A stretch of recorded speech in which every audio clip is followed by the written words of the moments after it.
Hello, everybody.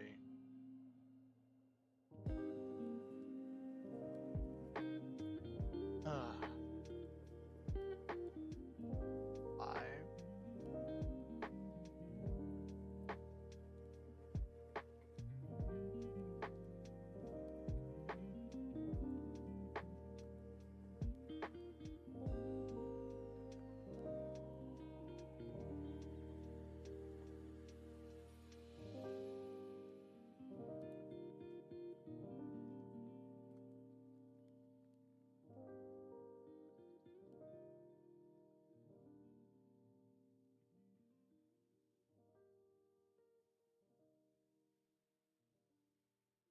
I'll share the one with the.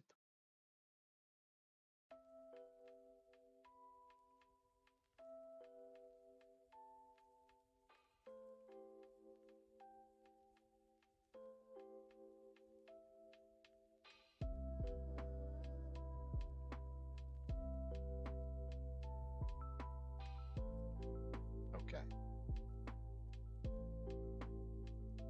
I need to get a new mic. That's on the list of things I need. There's a lot of things I need. I think the biggest one is uh,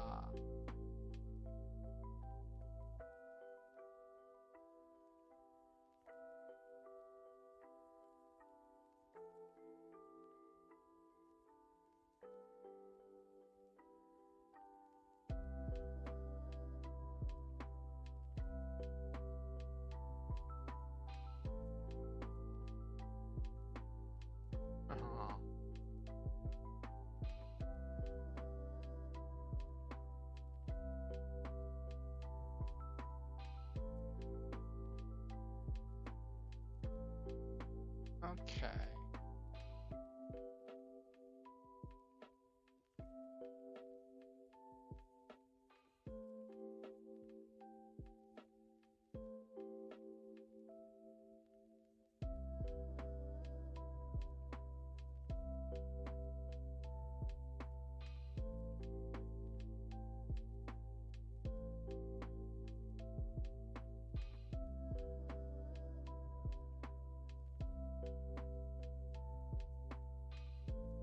All right. So gotta let people know I'm live.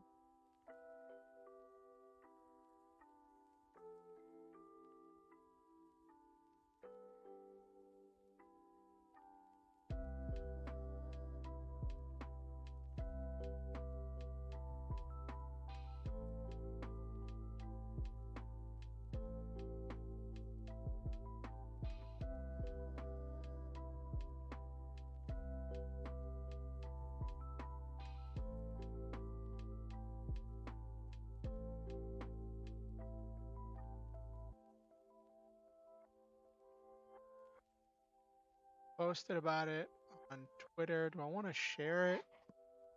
Good. I could share it on Facebook. I think I'm fine with this for now. All right. Not post. Oh, whoop. I should post it in. That's what I was forgetting. I'm forgetting something.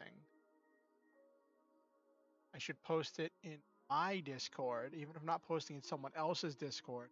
I should probably post in my Discord that I'm live. That would be the prudent thing to do now, wouldn't it? Oh my gosh, I keep forgetting. Like I set up the stream hours ago, so I could have posted about it earlier, but I didn't.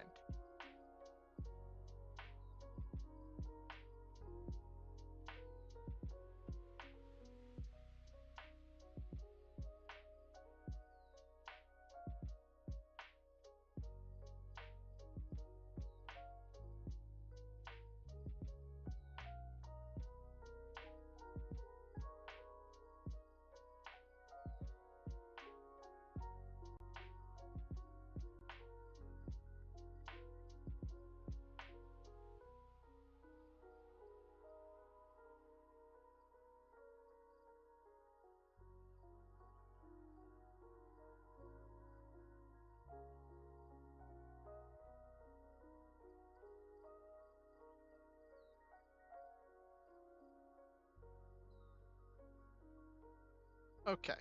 All right. Cool. Awesome. I'm probably gonna stop counting the days of my.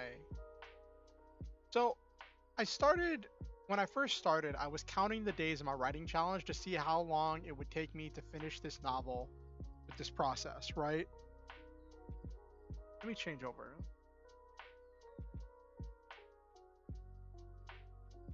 All right. So like that's how I started. But like since I've been taking breaks from writing my main novel, it's just become a chore to keep track of the writing challenge day.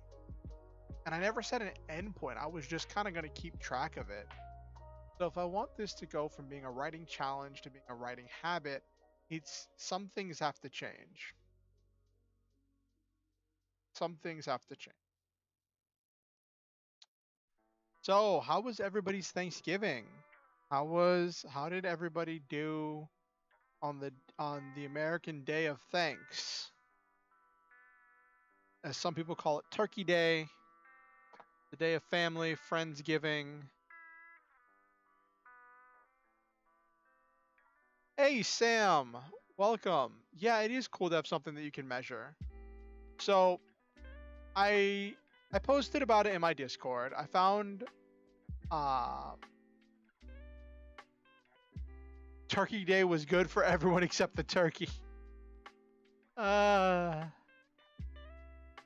uh it breaks my vegan heart. Uh but yeah, so a while back uh I found a post. I think it was like a Tumblr post, or maybe it might have been a tweet, something. Yes, heartbreak. Um, that was talking about a challenge where someone like there was a whole lot of explanation talking about when someone found out more stuff about how Terry Pratchett wrote 400 words a day every day, and they were challenging themselves to write 200 words a day. And I started working on that challenge, just get 200 words a day down every single day. And when I only had one work in progress, it was easy to keep track of that in one thing, right? But because I didn't have a very good plot structure laid out, um, and I wasn't really keeping track of stuff, I think a lot of my writing got a bit meandering, and like my main well I guess main is not the it's not my main one anymore. It's on the back burner right now, but my first work in progress was is currently at like 42,000 words, and it's at maybe the halfway point. Actually, it's not even at the halfway point yet. Um, that one's probably going to be an 80 to 90,000 word story. My current one for National Novel Writer Month, yeah, and some of that can be trimmed away. Some of it's just like I planned out a long story for that. Um, but my one I'm working on for National Novel Writer Month, NaNoWriMo, uh, yeah, well, 100. So, you usually want between 80 and 100K for a fantasy, but if you go above 100K as a new author, most publishers won't look at you. Um, that's kind of the hard cap. Um, so yeah, like if you're an established author, they'll play ball with you, but as a new author, so I kind of just put that on the back burner for a little bit. I do still want to work on that, but I'm taking a little bit of a breather from that and working on my project that I have, which is where I'm trying to take my VTuber lore and turn it into a novel, which has been interesting. It has been an interesting adventure, and because I built my VTuber lore around some around some things that were already a part of my life, some things I was already doing, and kind of finding ways for my VTuber lore to more explain things that were already parts of my content. Um, that's coming together really well, and then also writing this stuff to fully flesh out the lore into a novel has been really cool. Um, expressing a lot of stuff, working through some stuff, uh, almost therapeutic at some points. Because obviously, since it's my VTuber lore being turned into a novel, the main character is based on me. Which, I don't know if that makes it cringy or artistic, but I like it. So Sam, what are you working on? I know you do writing stuff. I think you said something about having a visual novel that you've completed. What are you, tell me, share what you're working on.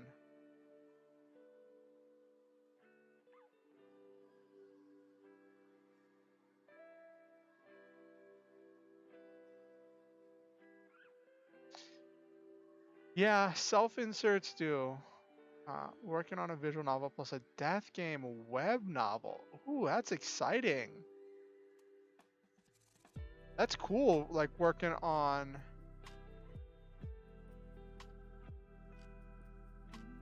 anime genre writing. That'll be interesting. So,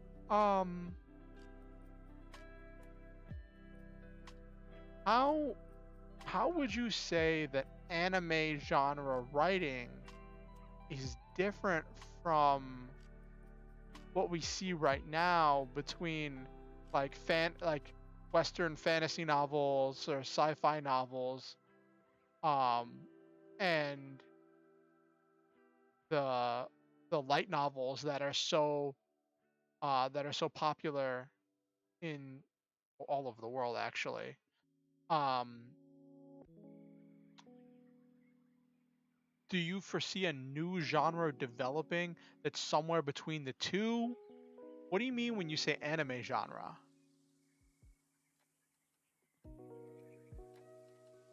Uh,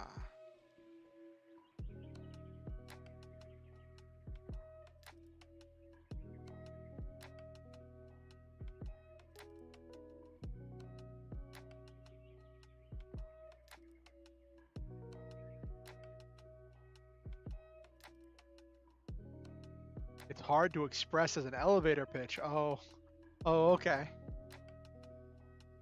Didn't mean to put you on the spot. I was just curious because I've never heard someone describe an anime genre of writing. So, um, I guess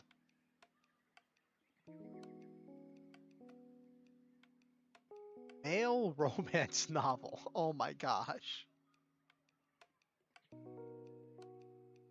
So the reason why I laugh,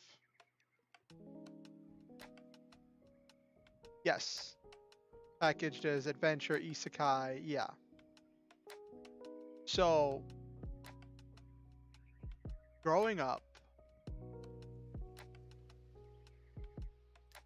yeah, I'd say most anime fills that niche.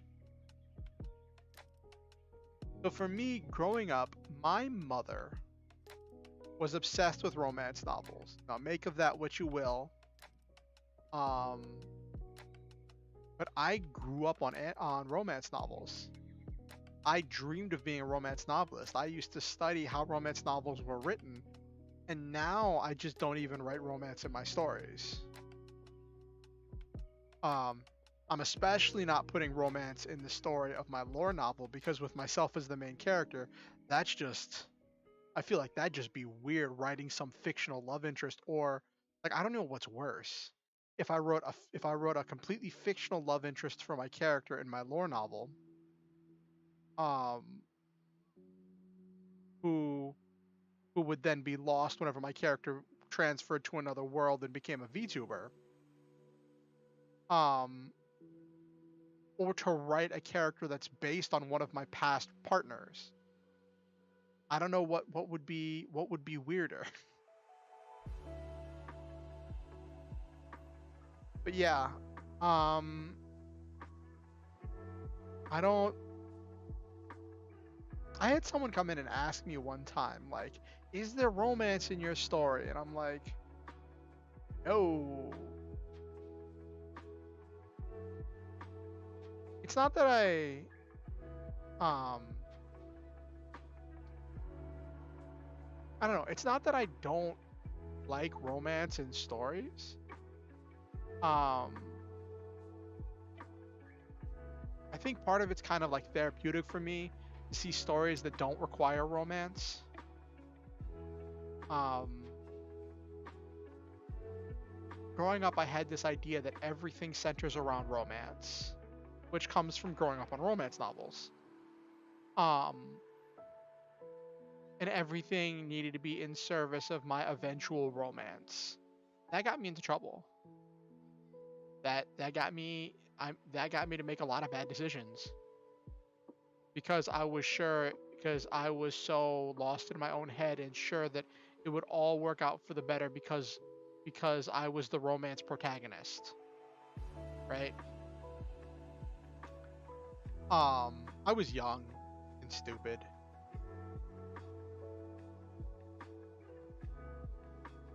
Uh,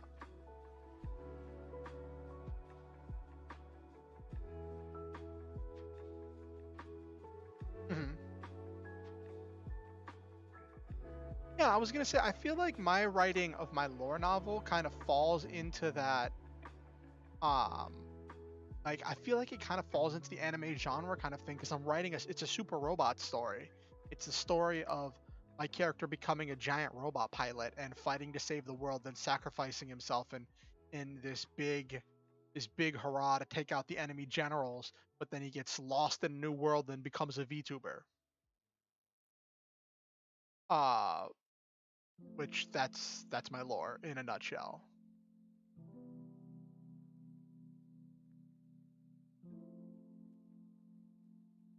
Yeah, yeah. So we actually I decided on my lore working with uh I decided on my lore working with chat when we were bouncing ideas back and forth. Um, Not too long ago. It was like a few weeks ago actually. And it's funny. So like originally I wasn't gonna do National Novel Writer Month. I was gonna do it because I'm like I'm a slow writer. I do 200 words a day. I am not gonna be able to crank out anything for National Novel Writer Month. And then I saw one of my friends posting about how she was doing National Novel Writer Month,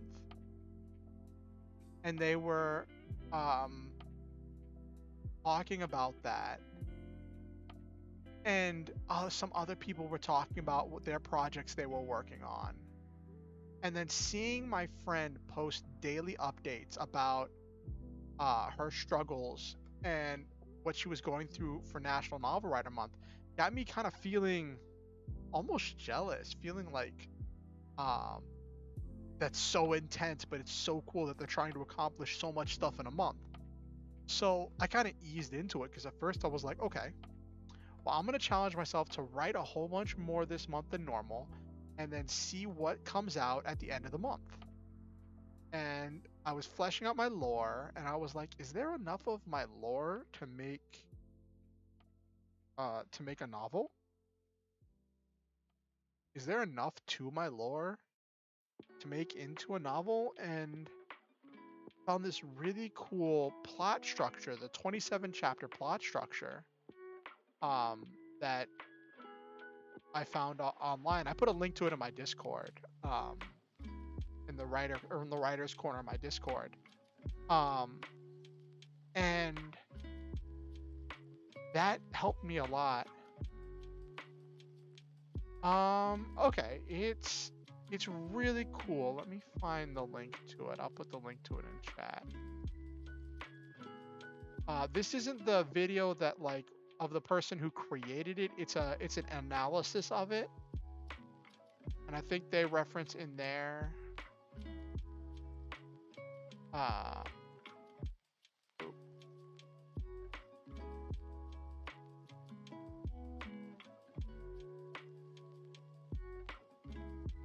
that's a video breaking down the 27 chapter plot structure. It's the you've got the 3 acts. Each act is broken down into 3 blocks, so you have 9 blocks, and each block is broken down into 3 chapters, which gives you 27 chapters. And I'm a plotter. I'm definitely a plotter. When I was younger, I was more of a pantser, but I've definitely become a plotter. And having this, being able to plan out the chapters, like the idea is it's supposed to be 27 sections. That doesn't mean you have to do, 27 chapters, or you could, change the order or whatever. But um, because it breaks it down by chapter, because that's one of the problems I was having with my main work in progress, my main story that I have 42,000 words in. Every chapter I just didn't know what to write. Like I had a general idea of where I was supposed to be going, but I just was like, oh, where do I go this chapter? So I was just going by the seat of my pants, and it just felt like I was getting lost in the story. And the beginning was okay-ish, but then it's like, as I came to, it's like, it's funny. As I was writing, I went through this interesting experience where I was watching tutorials about writing. I was researching terms and mechanics and structure. And as I was writing, now my first work in progress is called Halcyon Avenging. And it's a story about a world, a cyberpunk world where they use plants as technology and they have airships, and it's this kind of dystopian future and dealing with the end of the world and all that stuff. For Halcyon Avenging, as I started writing it, my ability to write and my prose developed as I was going. Going back to read my first chapter of that feels painful to me now. And I just used, for plotting that out, I just used the hero's journey. I just literally Googled the hero's journey and used the hero's journey to plot out the plot points, but that didn't give me chapters, so then I have to figure out what I'm doing in each chapter. And it didn't help that in Halcyon Avenging, I have 2 protagonists. So then the viewpoint is switching between these 2 protagonists that are on opposite sides of the conflict.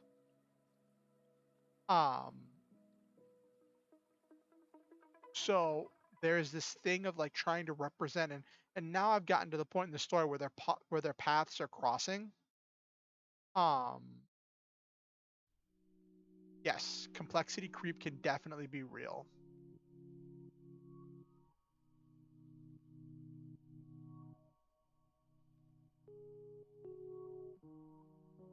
Especially because I have such a generalized plot. I think I need something a bit more defined.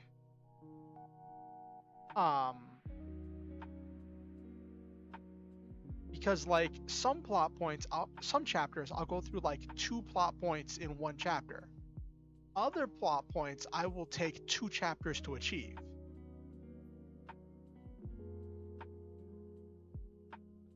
You're absolutely right.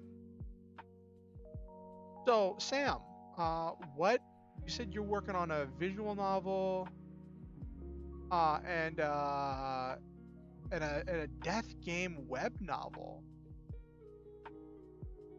How many words is your web novel shooting for? Do you have a goal, or are you just going to kind of go till you get to the end of that?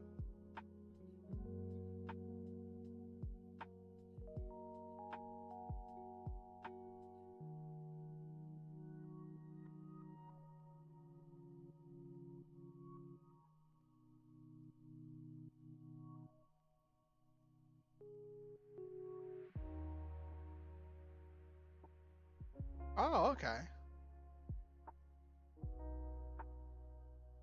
That's cool.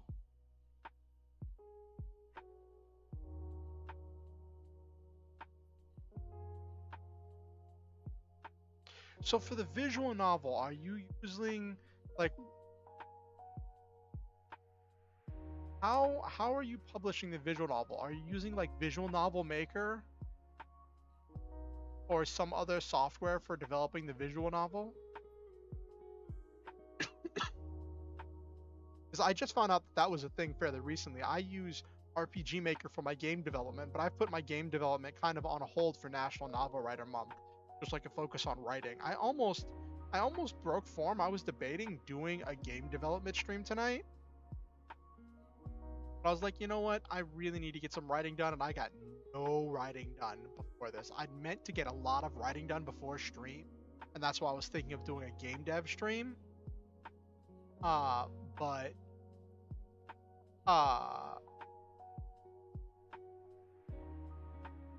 then I just got distracted like I do, and oh, okay. That's cool. I'm not familiar with Visual Novel Maker. I just know that it's a thing.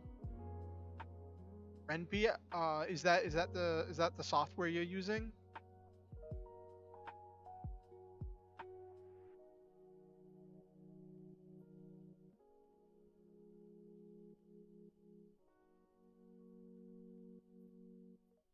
Oh, okay. Runs on Python. That's cool.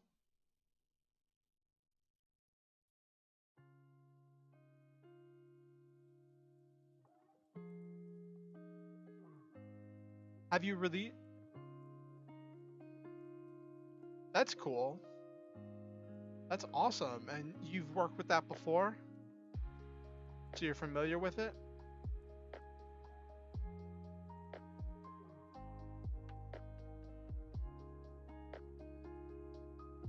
And was that engine free or did you have to pay for that? Was that kind of a thing where you just like, was it an open source engine? Oh, that's cool. That's cool. That's exciting. It is a free engine. That's great. Yeah, for my, I guess I put air quotes around game dev. Oh, mate. Wow, that's crazy. So where do you get your art assets? Do you like you commission artists for your art assets and stuff for the visual novel? Because there has to be a visual portion of the visual novel. Or do you do the art yourself?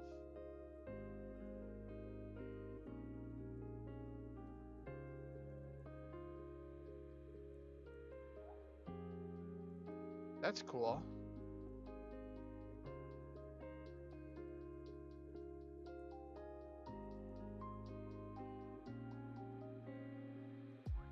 Yeah, I need to commission an artist.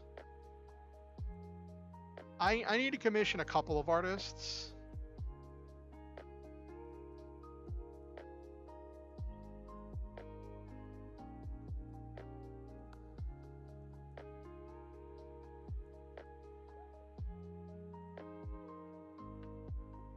Oh, that's funny. So all this talk about visual novels, hey Nabiru, all this talk about visual novels got me thinking about Visual Novel Maker, which is a tool for making visual novels. And I just Googled it to see how much it was, and it's currently on sale, which is like those Steam sales always get you, you know?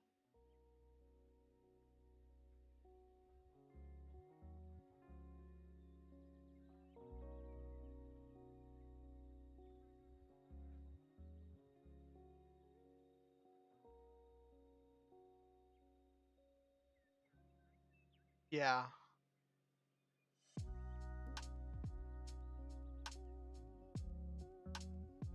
Yeah, so like, so for instance, Visual Novel Maker is normally like 60 bucks, right? 59.99, and it's on sale for 14.99 for the next 4 days. Or you can get it with live 2D. I don't know. Maybe it has a thing where you can import live 2D characters into it or something. Or maybe you can export your characters for live 2D. Yeah, it's a Black Friday sale. Yeah, I don't know. It just says Visual Novel Maker plus Live 2D, and that normally be $70, but like that's on sale for like $18 or $17.50. But and like it makes me be like, you know, if I ever think I might make a visual novel, right?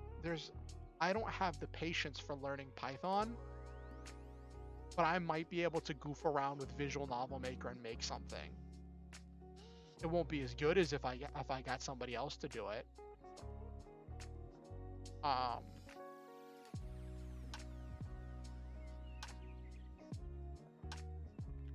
oh really?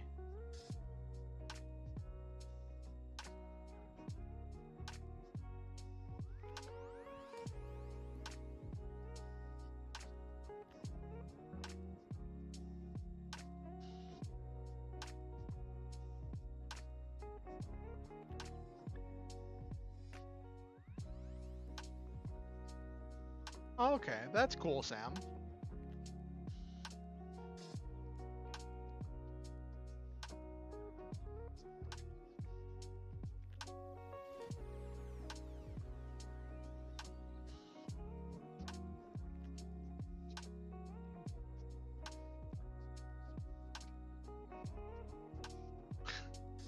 I don't know what I would do. It just talking about visual novels got me thinking.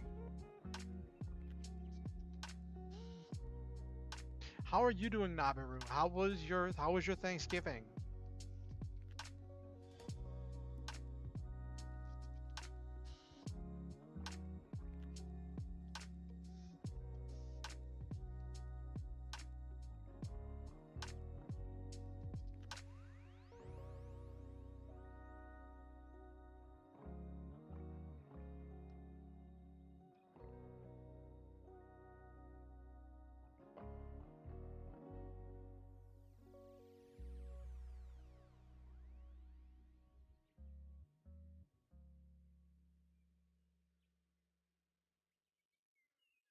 Long, tiring, and you're glad it's over? Oh goodness.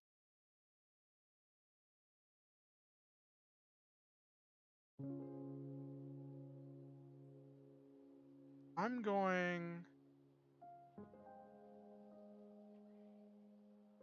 Yes, not a focus on Christmas. Have you picked out who you're giving your big Christmas present to? Where you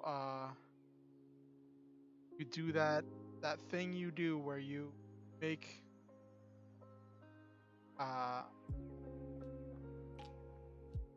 you make the crazy wrapped present. Ooh, okay. Got some evil ideas. Okay.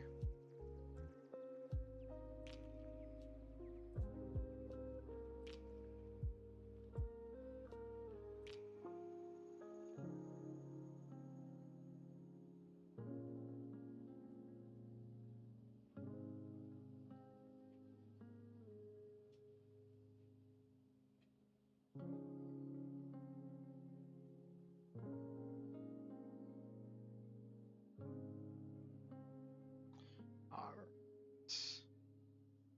Now let me close Steam because I opened Steam to look that up because I was curious. Let's get rolling. So normally for like kind of I guess the pattern for how we do this, I usually like to spend the first half hour just chatting, and then we get down to doing the writing, whatever the meat of the stream is. Sometimes we talk for longer if we had a good conversation going, and we'll still keep talking as we get to the writing. But just letting you know what's going to be on the screen. And yeah.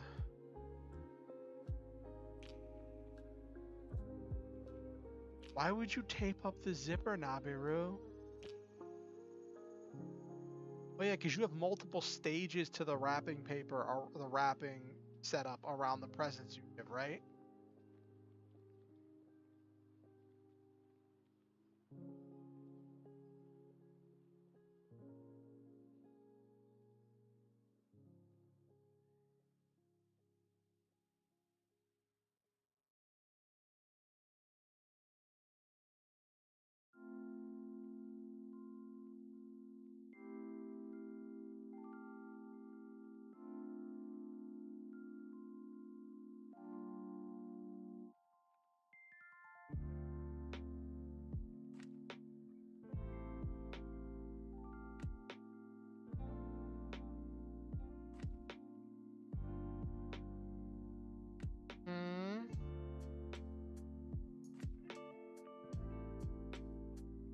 Gotta work?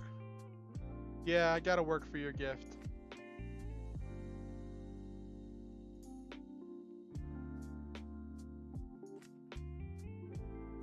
Alrighty.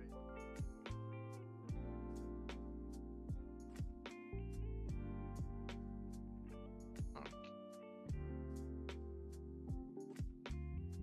Alright, so let me show you where we're at in the story.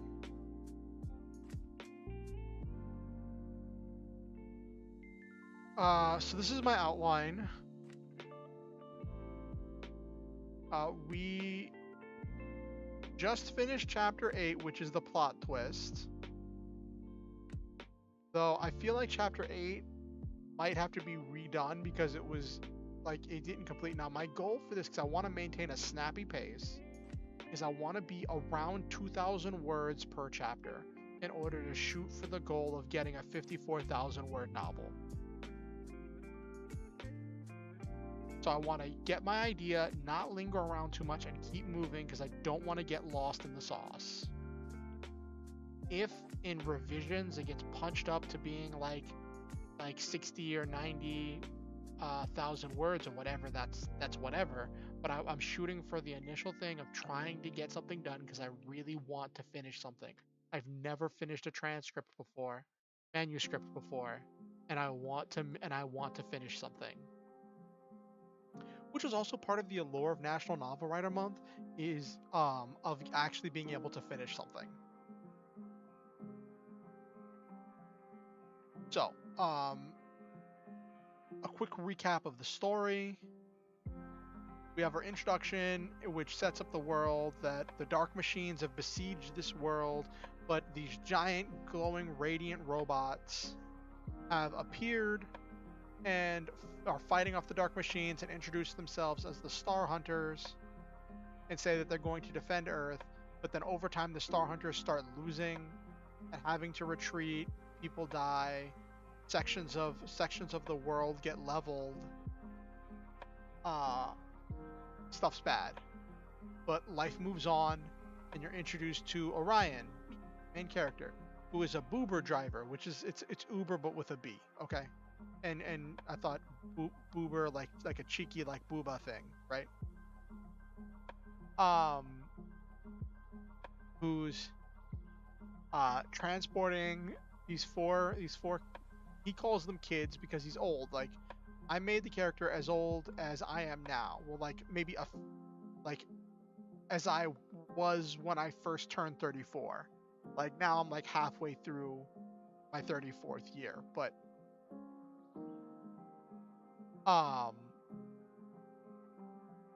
that's neither here nor there. I might alter the age a little bit. I might tone him back to being like 32 or 33 at the start of the story, so that way it ends with him being 34, because that's where I am.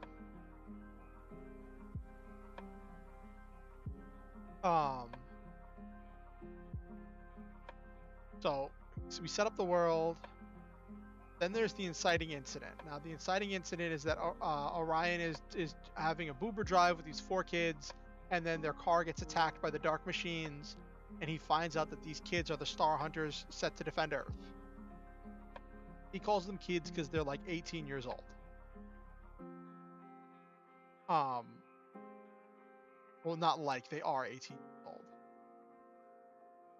And they sees one of the machines go down, and he goes to try to pull the kid out of the machine before it could get crushed. The kid's like, no, Star Hunters don't give up. We have to keep fighting.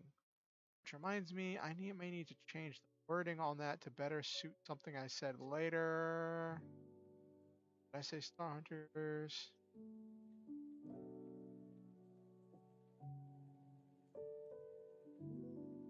Yeah, Star Hunter never gives up. That's how I worded it. Okay.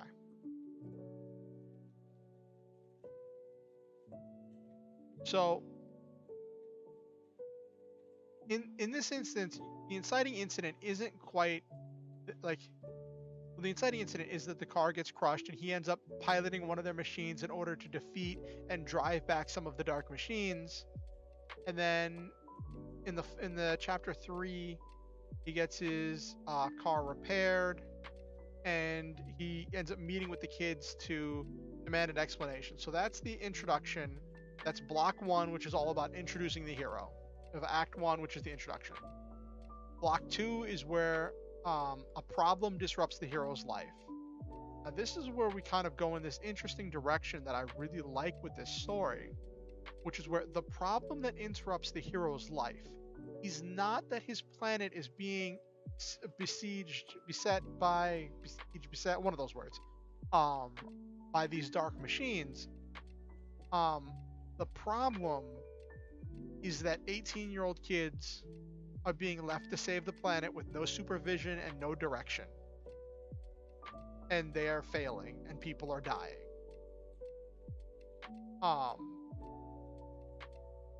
So that sets up this reaction. Okay, Sam, have a good night. It was good seeing you. Good luck with your projects.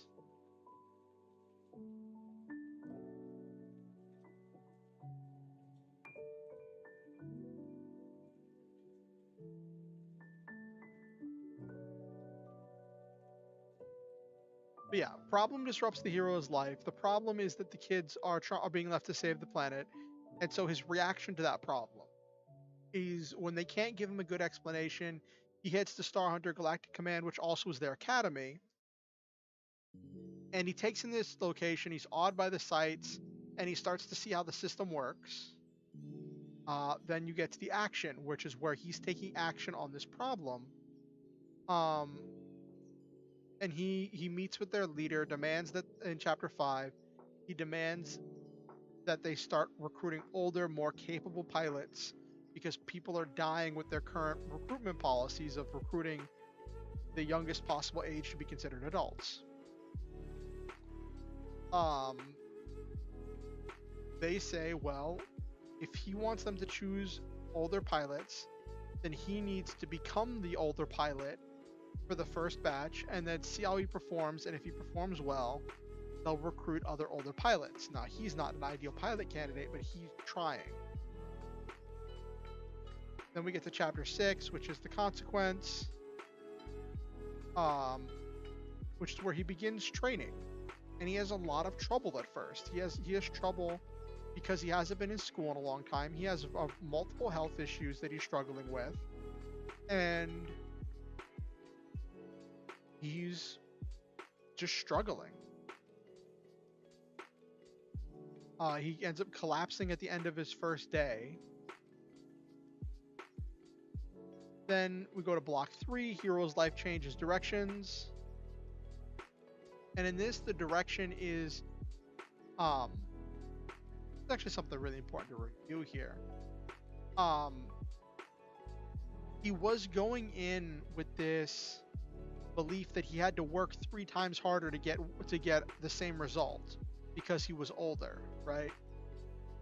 And he was ready to be the underdog, but what he doesn't know is that he has more power than everyone else. He just needs to stop getting in his own way.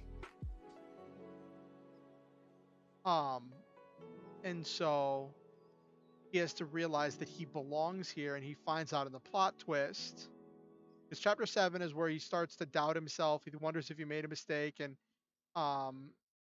he starts really doubting if he made the right choice becoming a Star Hunter.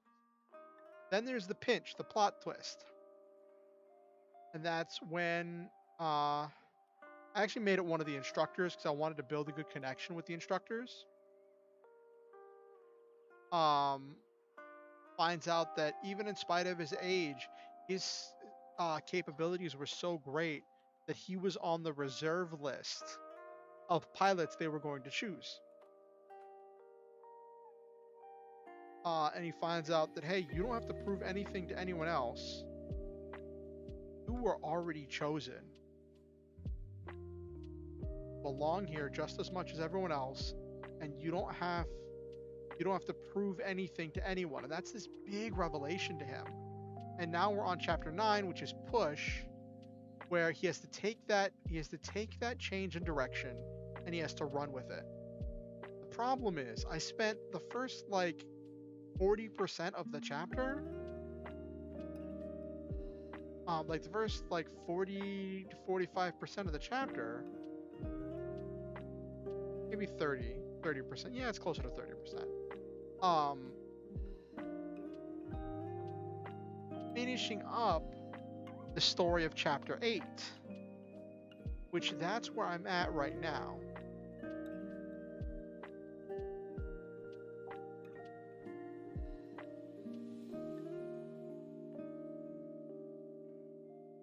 So this first section of, come on, let's get down there.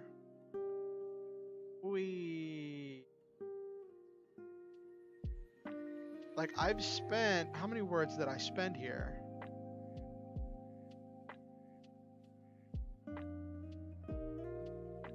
I spent 862 words wrapping up the end of chapter 8. And I'm not sure if I shouldn't just put that at the end of chapter 8. For now, I'm going to leave it where it is, and I'm going to run with it like this. And say this is part of the resolution.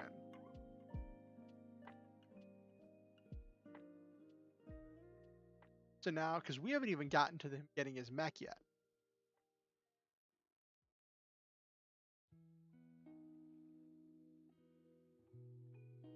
All right.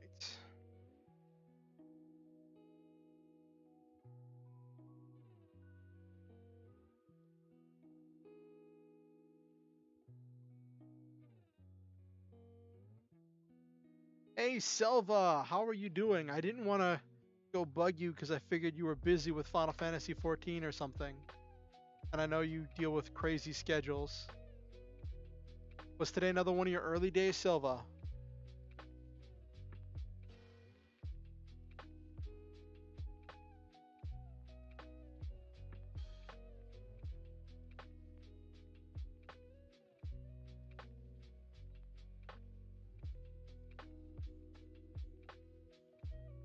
Oh, next Thursday. Okay.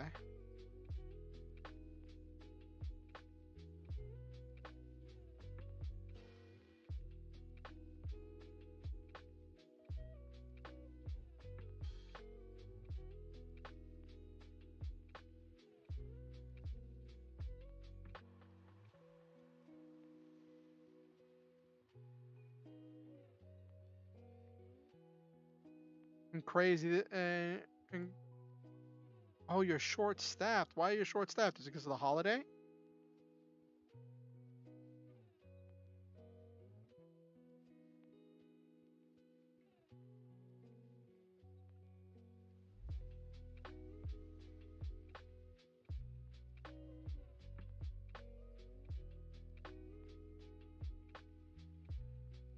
Oh, goodness.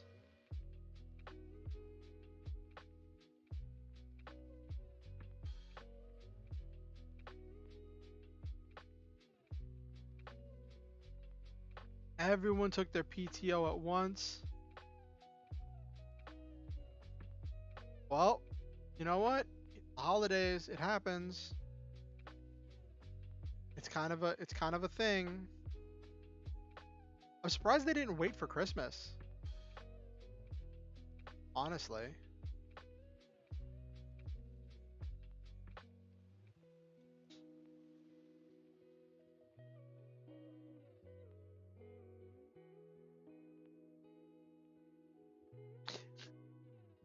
Oh, you're taking your PTO in December? Okay.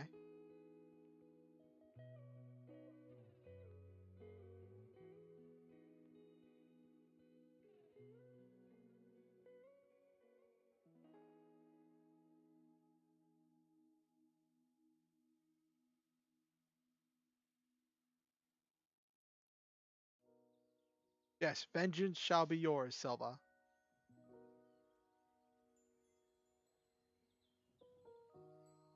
Okay.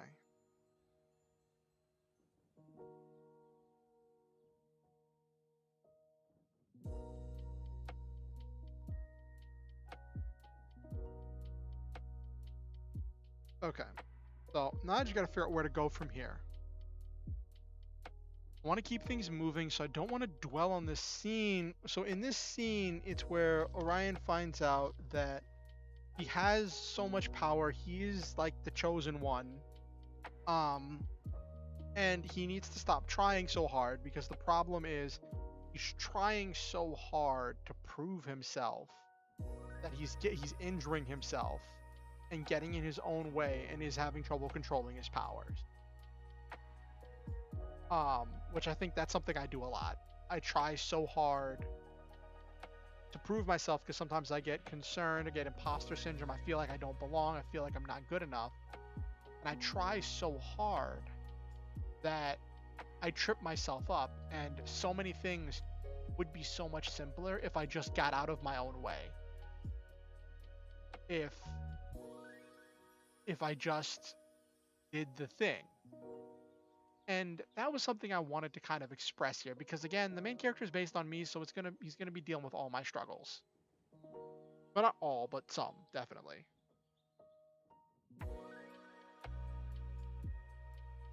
Alright, thank you for the lurk, Silva. Have fun fighting in the shadows.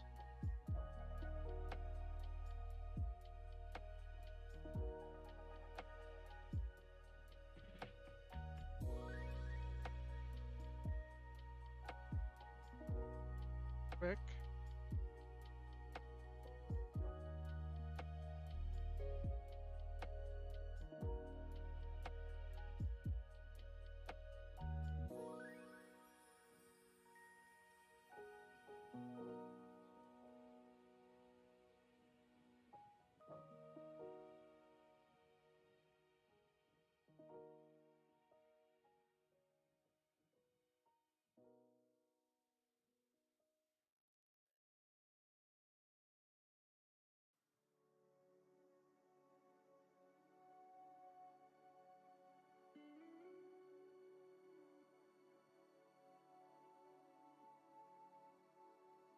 Let's get started.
What did I name? I know I came up with a name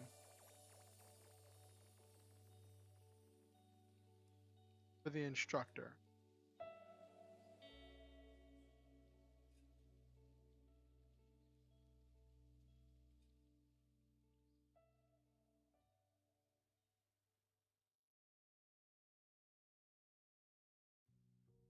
Derpy.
So here we have where Orion says he doesn't want to be called old man.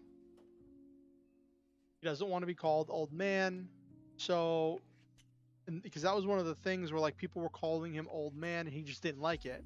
So this is one of the situations where he says it and he's expecting some kind of pushback. He's expecting some kind of like herder, you know, this is just how I know you or whatever. But instead what he gets is his instructor saying, okay, well, my name is Derpes, and I will call you Orion from now on. And then a slight explanation that translator might have missed slightly. I was not saying old man isn't decrepit and useless. I meant it as a term of endearment. I'm sorry it wasn't taken that way.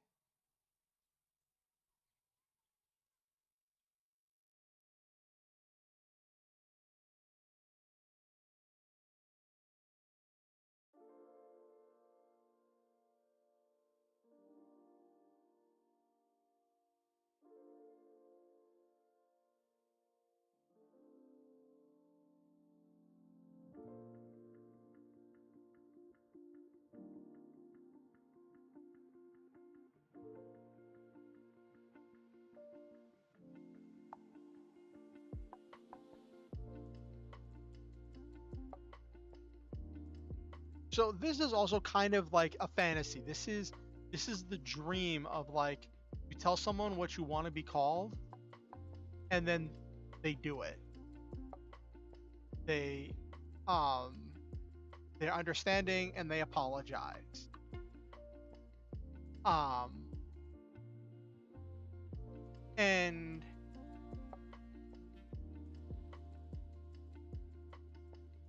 I mean, it's a story, so we can have fantasy settings.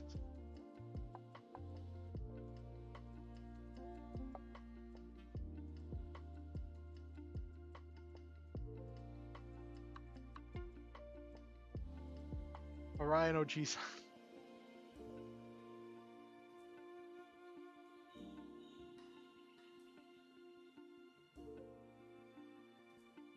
Except they weren't calling him Orion OG-san. They were just calling him OG-san. That's old man, right? That's older male, right?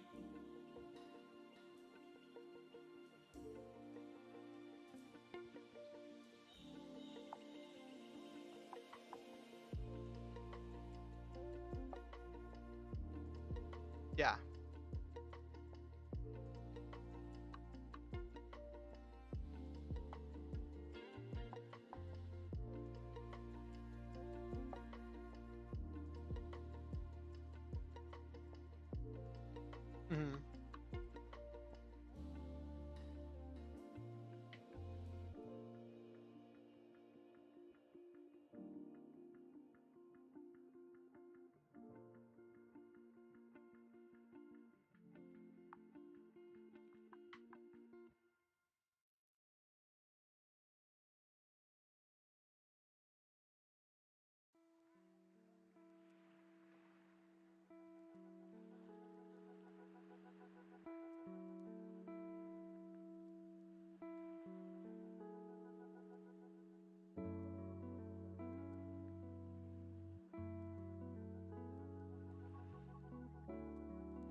So in the previous chapter, like when Orion came off of light duty after his last injury, um, the phys ed instructor asked him to run up the side of a wall, doing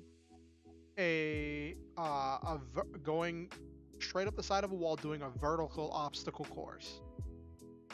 So like kind of like rock climbing, except he was running up the side of the wall using the super speed he gets from the suit. Um, and he got to the top, but he pulled so many muscles because he was fighting with his suit the whole way up that he fell and couldn't go back down the other side. And he got injured when he fell, which is what led to him being in the medical ward for that whole revelation and the whole character development that happened at the end of last chapter and the beginning of this chapter.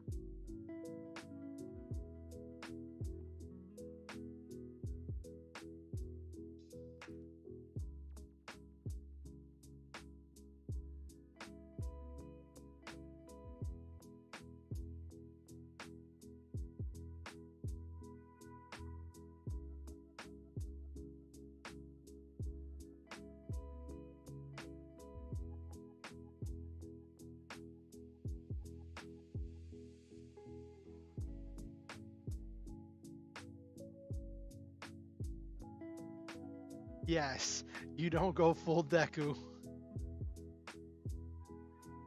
There was a whole thing where he found out that that the nurses were just being really mean to him, and then he found out that the nurses don't like the nurses see people who really shouldn't be in the Star Hunter program and see them injure themselves in training, and he finds out that in each batch of Star Hunters that come through training, there's always at least one or more people who get crippled or killed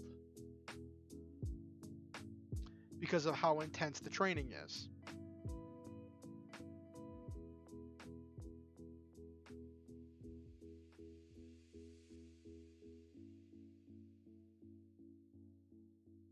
So the medical staff just doesn't even get attached to anyone until they get out of graduation because they don't want to get emotionally attached to someone who's just going to die on them.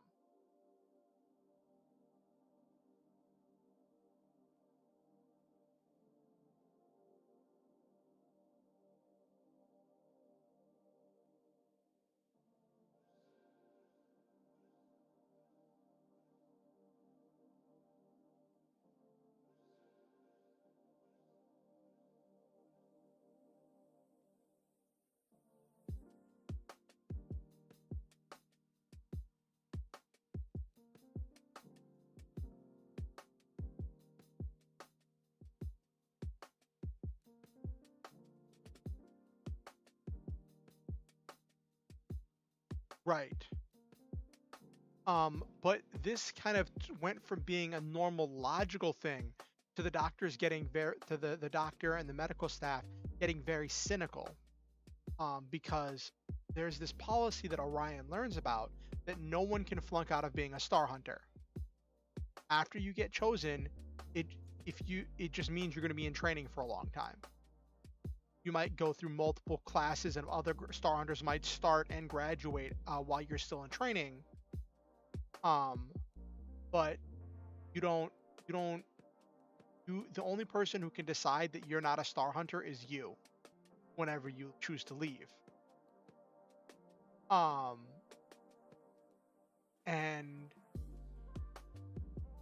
while that gets to sound really cool and positive and idealistic, whenever you have some people who really should just flunk out because they don't have what it takes and they're injuring themselves trying to keep up,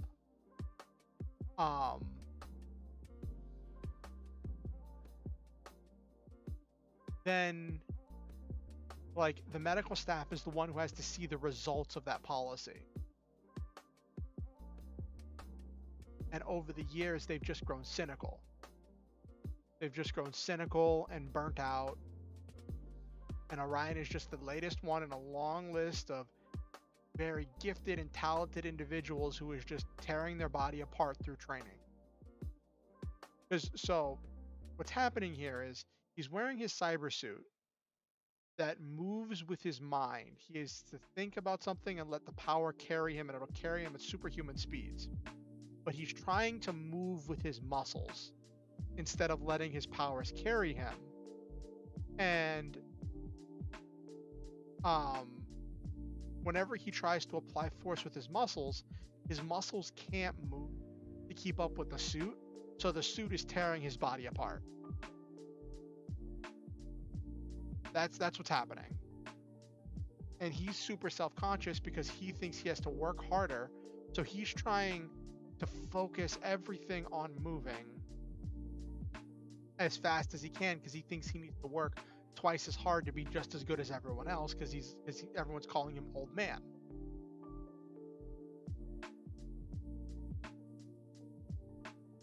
Um,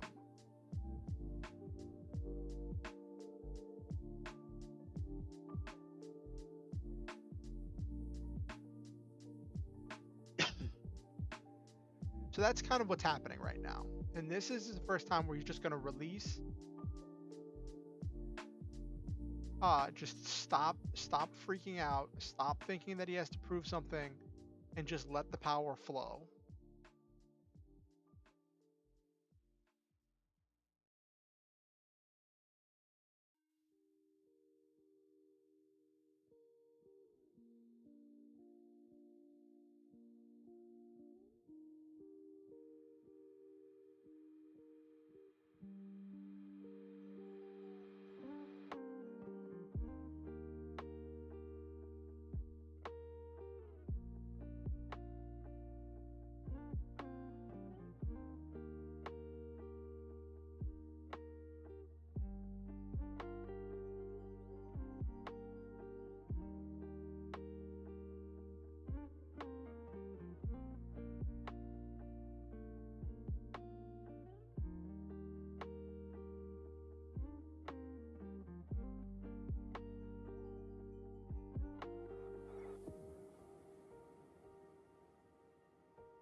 All right, so we're at like about 1,300 words for this chapter. So I want to use the last 700 words to describe the mech training because we are 9 chapters in to a story about giant robot pilots, and there has only been one single mech battle. So that's not okay.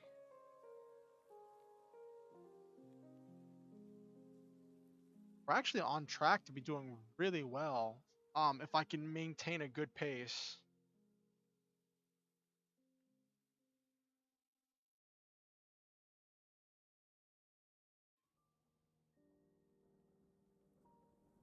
Thanks, Nabiru. Do you mean me as a writer, or do you mean or do you mean uh yeah, I'm trying. It it took a lot of practice. It took a lot of 200 word days. Um a lot of tutorials, a lot of practice. I had to build up to it. It's kind of like a muscle. It's kind of like a muscle that I have to like exercise.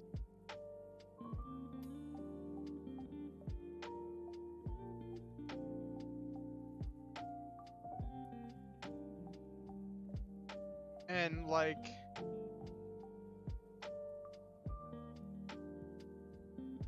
I still do want to have that minimum.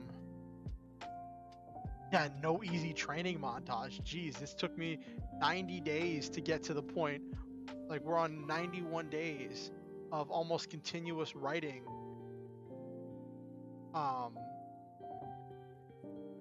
In order to get to the point where I can start keeping up with what other writers consider normal.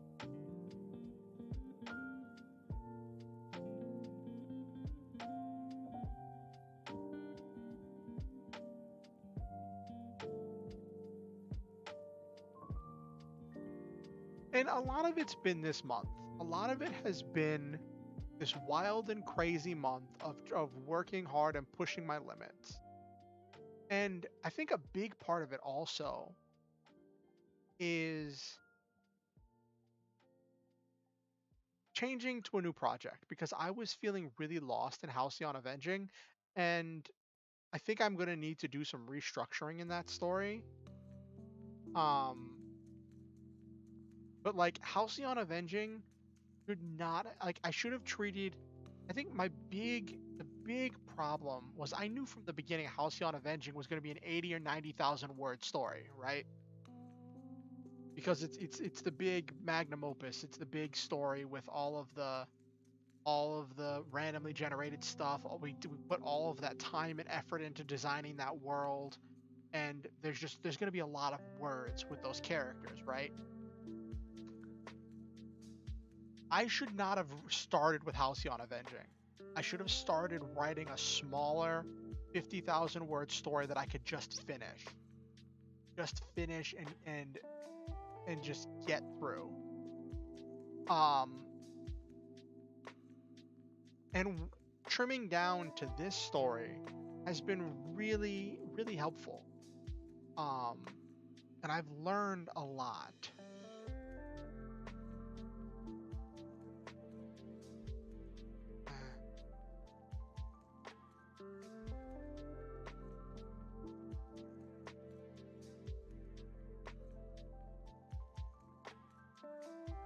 Now we're having a slight time skip.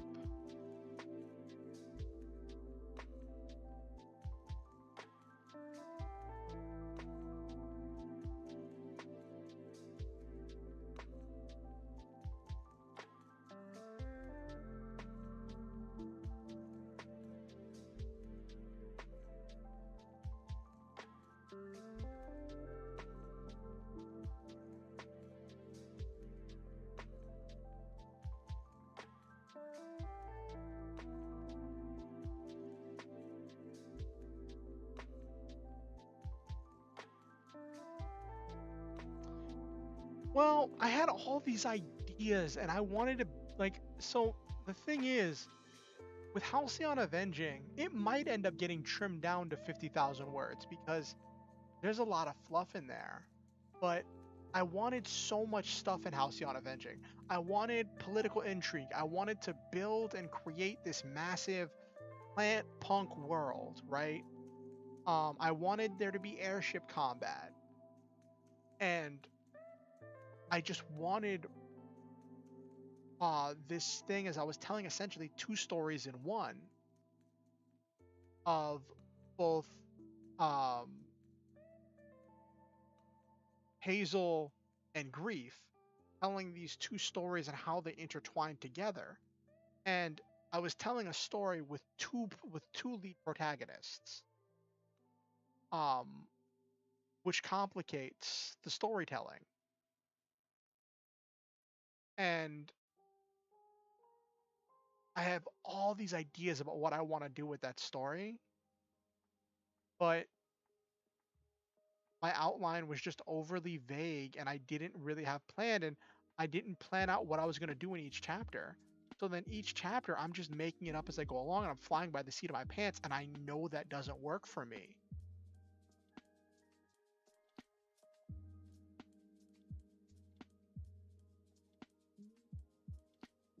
Like, okay, arguably I could cut the second half of the story.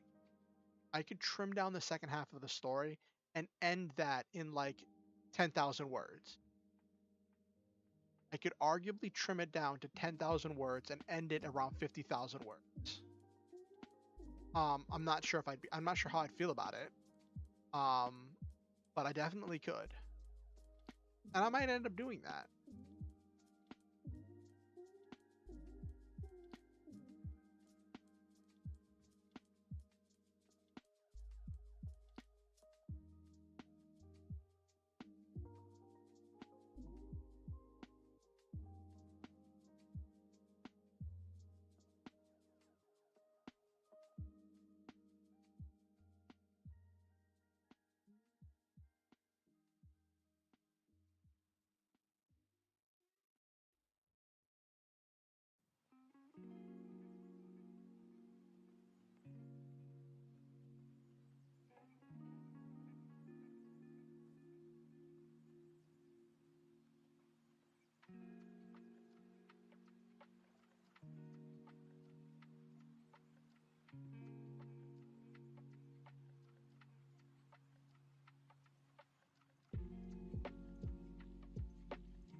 So this part here, right, where I'm saying he started meditating, that's something I want to do more of. Meditating. Um,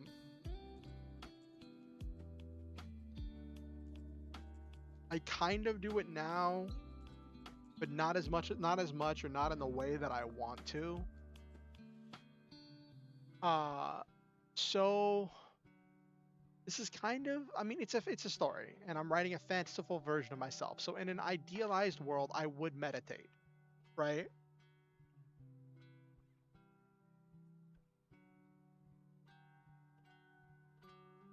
So you know, in an idealized world, I would meditate and do yoga and all that stuff, and do stretches and have good posture.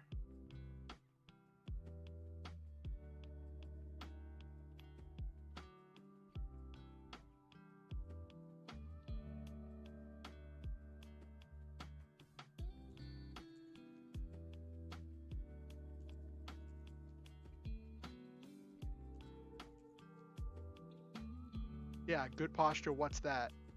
Sitting like a cooked shrimp.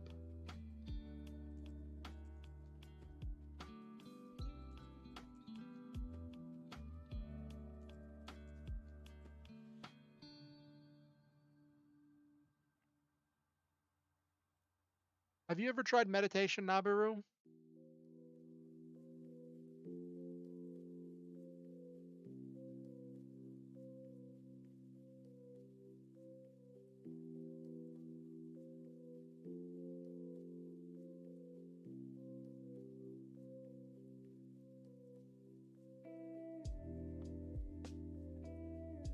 What do you think? Did it help?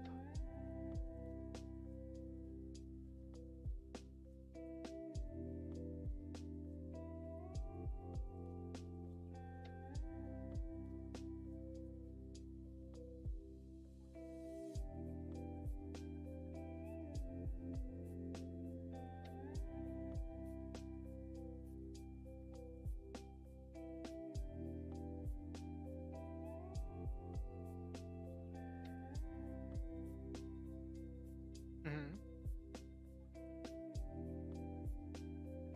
I feel like writing is sometimes kind of a meditative process for me. Um, but yeah.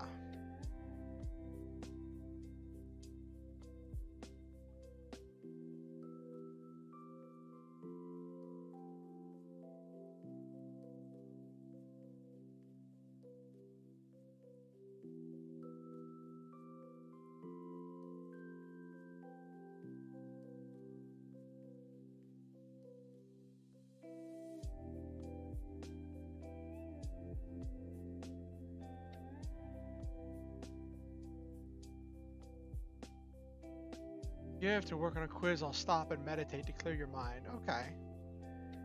What kind of things do you do when you meditate, Nabiru?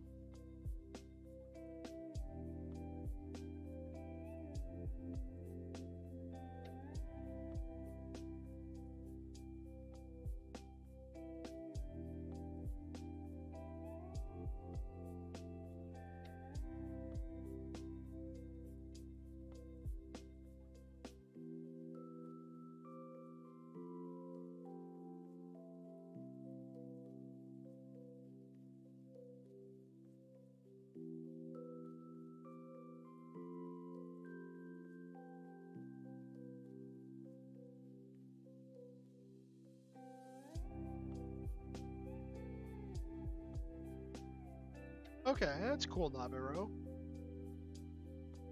It's probably what I should do instead of scrolling through Twitter so much. I mean, I kind of have a meditative process where I will think about stuff whenever I'm hiding under the blankets in order to avoid people bothering me during the day, but I usually just fall asleep. uh,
I don't know. I can see you meditating, Nabaru.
How many words are we up to so far?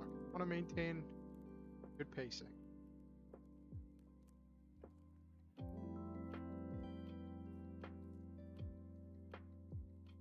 I did get lost in those words. Okay, good. So we got about 400 words for describing the myth. 4 to 800 words. Okay.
So what's funny is this is like talking about coffee as the primary like unifier of the universe, right? But I don't even drink coffee. I could. Wouldn't do much for me. Because like one of the things with having ADHD is that I'm usually so low on dopamine and stuff and energy that I'm always panicking and bouncing off the walls in a desperate attempt and moving from one thing to another in a desperate attempt to maintain energy. So for me, getting something that gives me more energy allows me to relax so I don't have to bounce around so much and I can focus on one thing at a time. But sometimes it just makes me tired because I have all that built up exhaustion I just haven't done anything with. Like, my roommate lives on energy drinks. He was telling me the other day that he drank like 5 energy drinks all mixed together and he was just so tired. And he lives on them and he's always tired. I'm like, I don't want that for my life. Like, like, I know that one of the things with energy drinks over time get like, you get resistant to them and you need more of them and you start to get dependent on them. Um, and those things are just not good for your heart, which is why I just learned to do without them.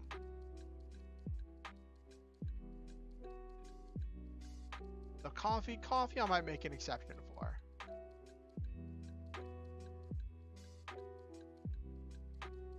That's interesting, Nabaru. Coffee or tea I might make an exception for because like I drink a lot of tea. Well, I used to drink a lot of tea. I forgot that tea is caffeinated.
Okay.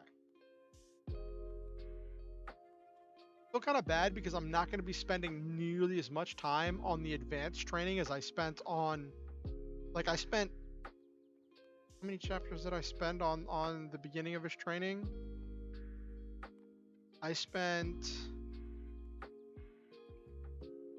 1, 2, 3, 4. I spent 4 chapters on the introduction on the beginning training, and I'm going to spend half of 1 chapter on the advanced training with the actual mech. Uh,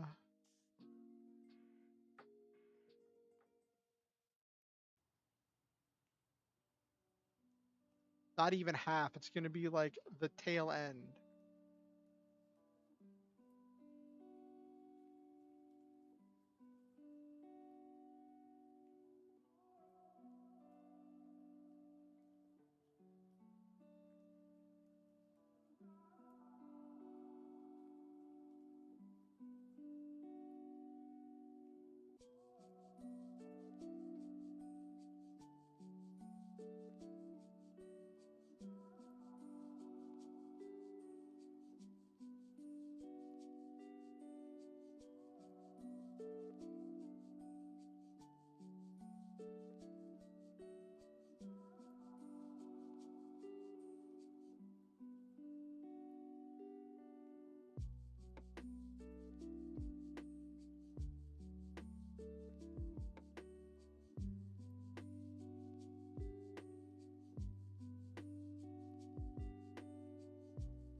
How much time am I saying has passed?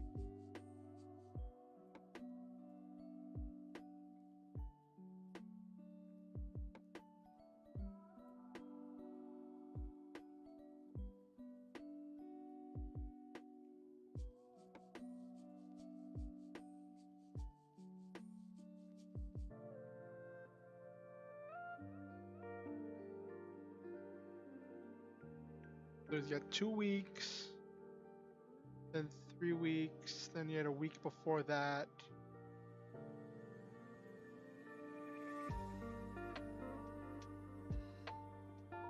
We're gonna actually shorten this, say, over the next week.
What did I call it? I know I had a name for it.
So now we're actually getting into describing the Star Hunter machines. I'm keeping it relatively vague because I don't really have a whole lot of ideas about what they're going to look like.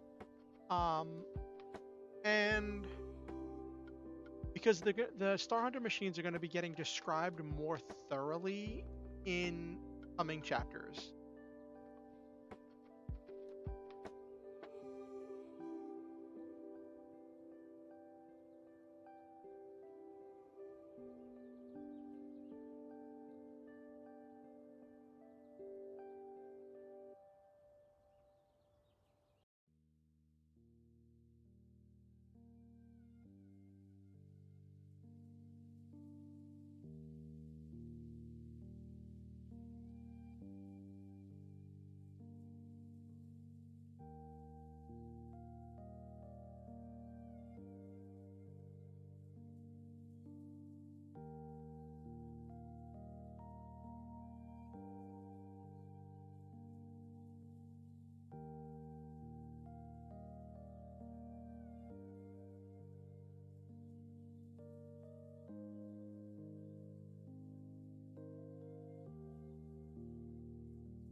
I'm not sure if I'm going to keep this because this is interesting lore, right? So this is cool lore stuff about the machines, but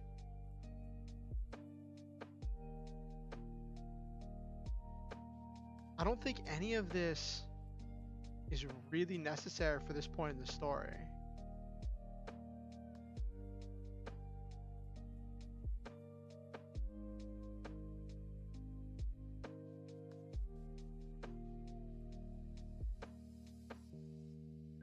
I'm going to leave it in for now.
I guess that serves a purpose to explain that there are other forms of control that Orion can't learn yet.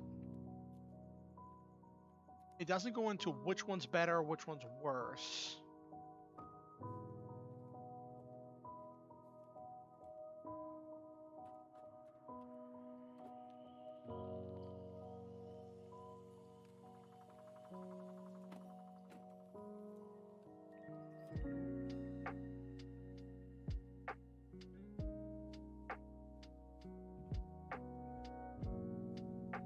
How many words are we at?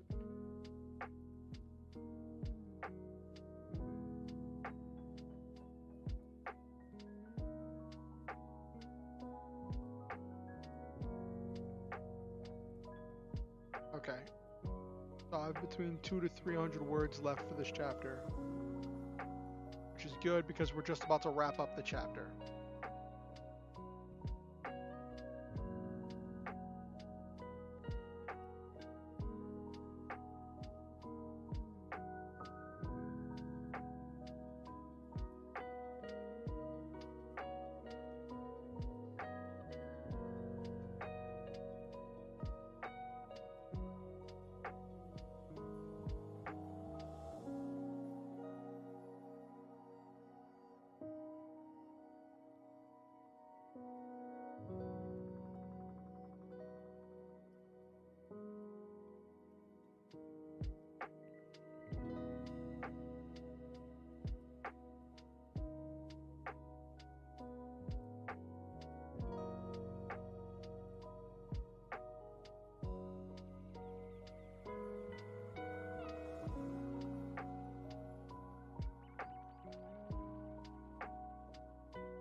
That sentence doesn't work.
I misspelled satellites.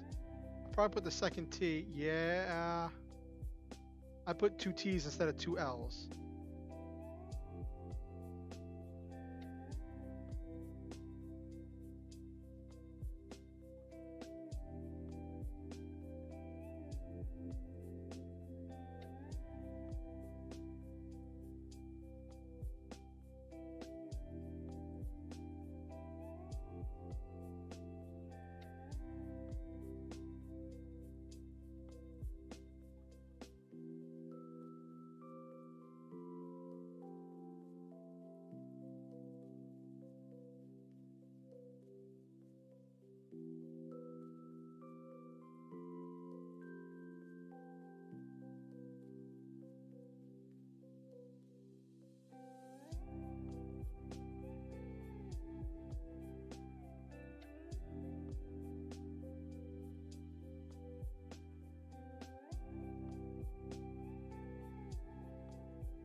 So what kind of thing should I have the pilot oversuit? Now's the part where he gets the pilot oversuit. The pilot oversuit hasn't been designed, so all this is like subject to change. But I get to imagine what I want my pilot oversuit to look like. I get to dream it and imagine it.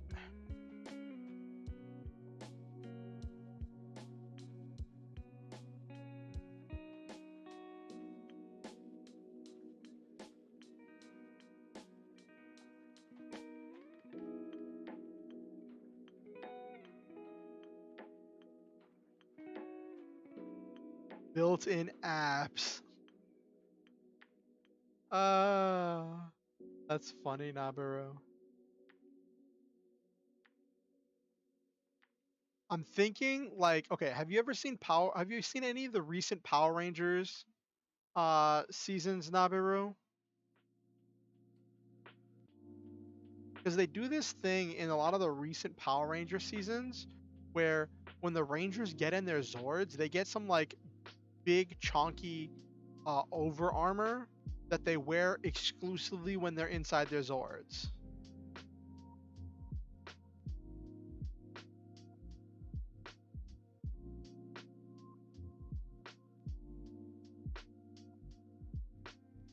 Oh my gosh, Nabaru. That sounds funny. Did I ever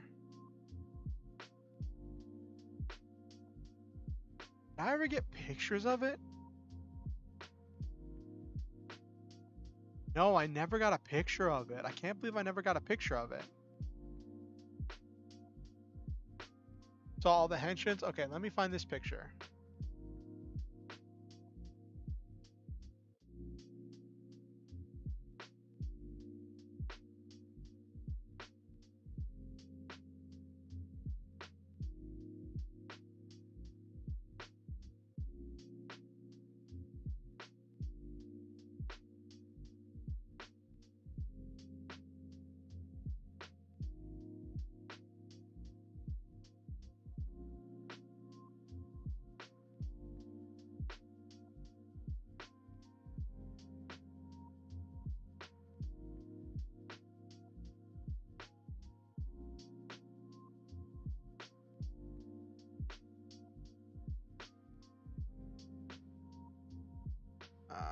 Okay.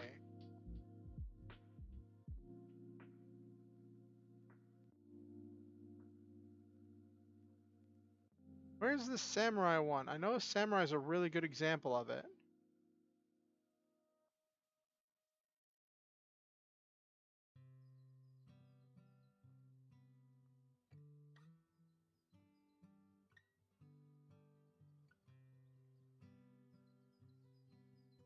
I don't want the toys. I want their... I know I found images of this before.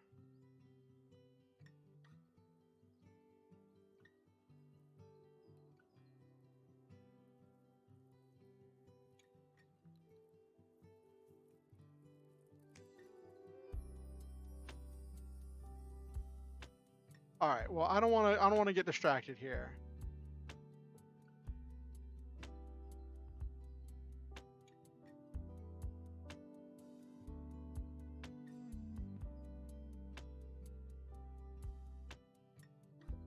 Here we go.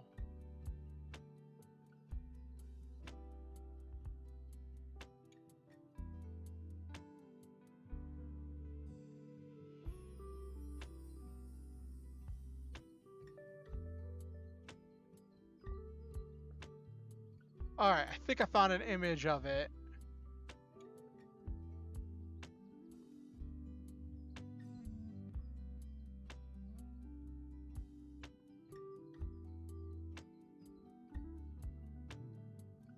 Mega mode. Okay, okay.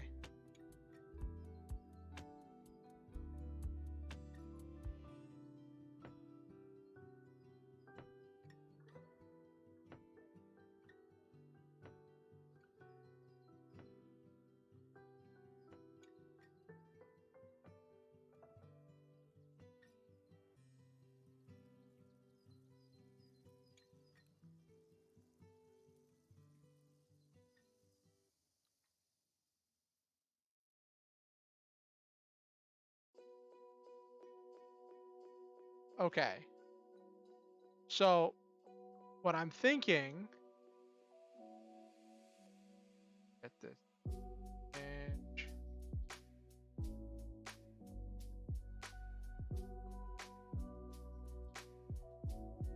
is okay. So like if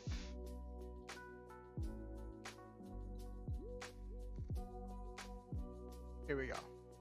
So if like the Power Ranger suit is like my cyber undersuit, then this mega mode would be like what I wear when I get into my machine. You see the thick shoulders and the oversuit. That's what I'm thinking as being like a cool over armor to wear when piloting the suit.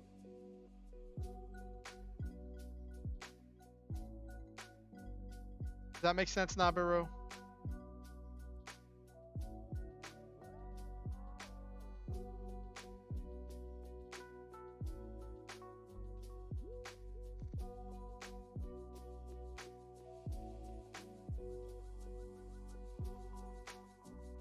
Mm-hmm. Yes.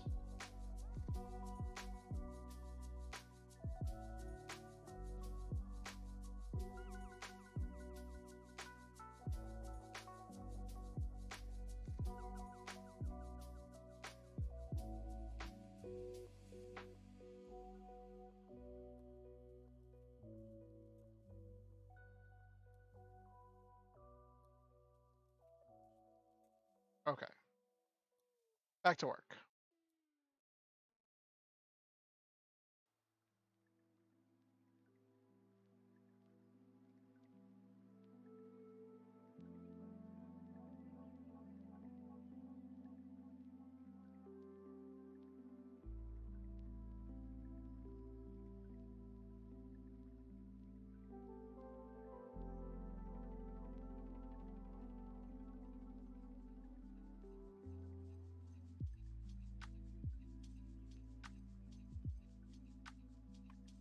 Boom. Here we go. Cool. So I gotta figure out what he's gonna hand each of them in order to activate their over armor. Maybe it's I don't wanna overcomplicate things.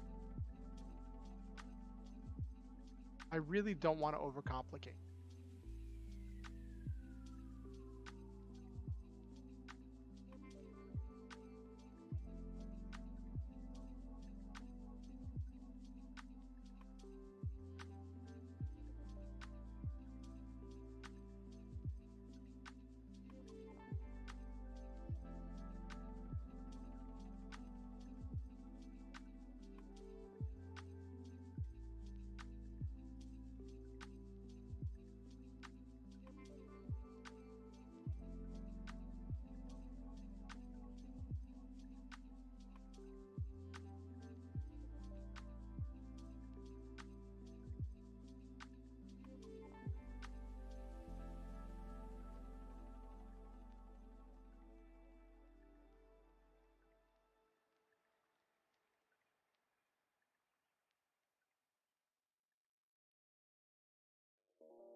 Except this one is going to be worn also outside of the machine as well.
Okay. So I'm keeping it really generalized because I don't know what my final design is going to look like. But I mean, we can also say that, like, if when I get my model made, if I don't get a pilot suit made, or if the pilot suit I get made looks different from this, we can just say it changed because I'm in a new dimension. I can just describe this however.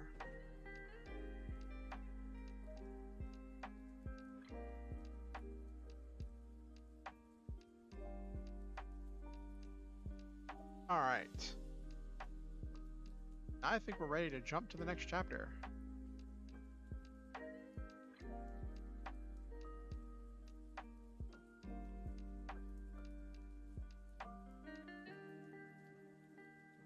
Yep. Exactly where I wanted to end it. I'll put one more sentence down. Put in one more sentence. Chapter.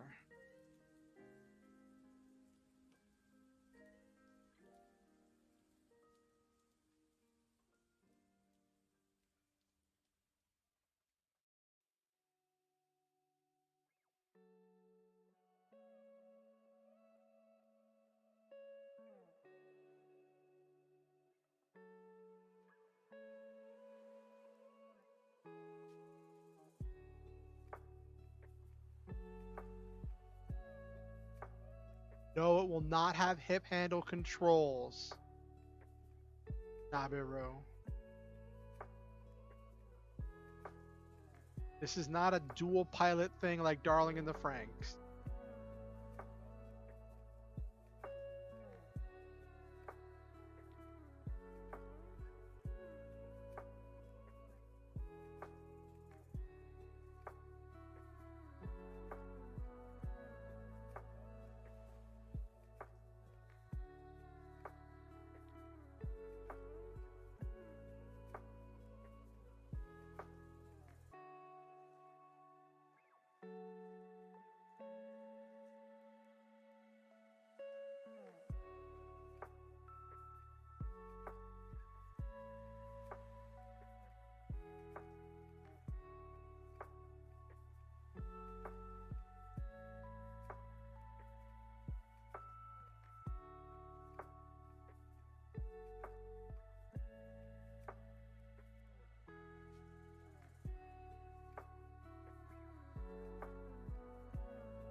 I didn't say who was saying that.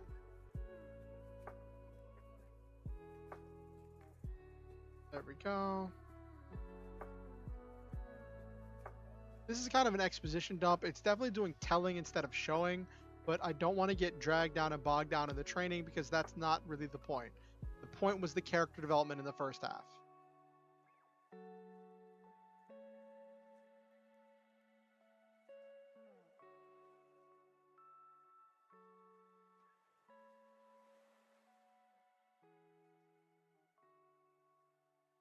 Activation crystal.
So much for one more sentence.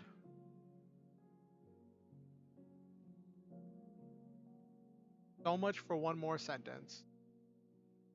This is why I was so careful, because I knew I was going to run over. Because I get very verbose as I'm writing.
Hold on, I have to expand this. Hold on.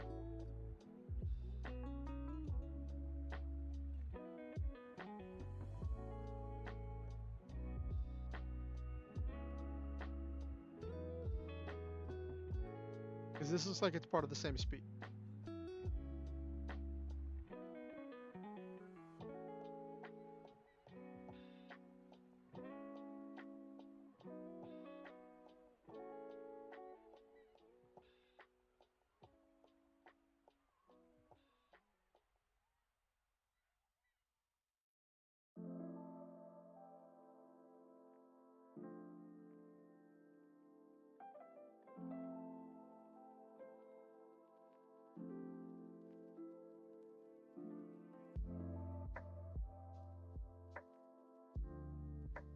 Let's add the qualifier.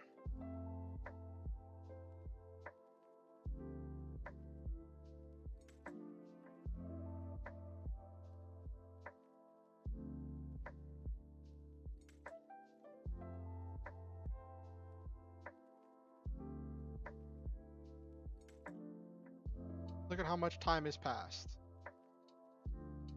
I'd say 5 weeks because he had 2 weeks there.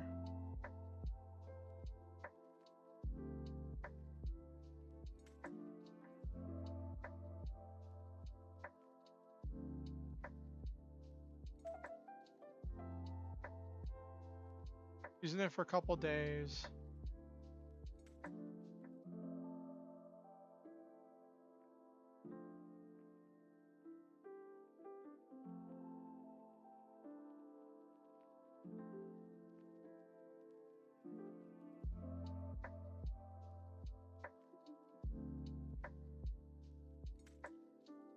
So I had a week of training, 2 weeks there.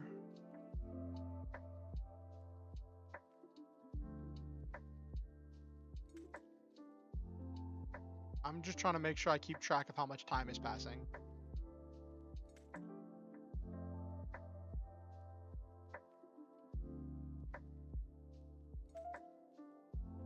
Two weeks.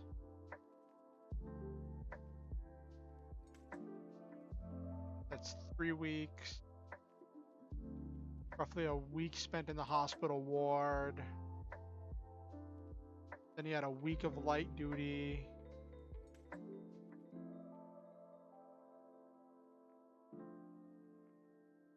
About 5 weeks.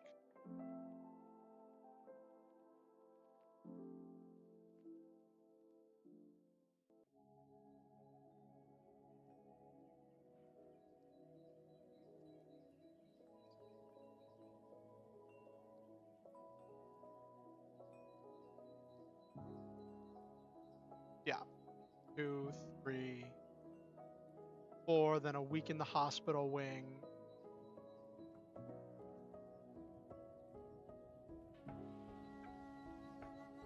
And other miscellaneous days.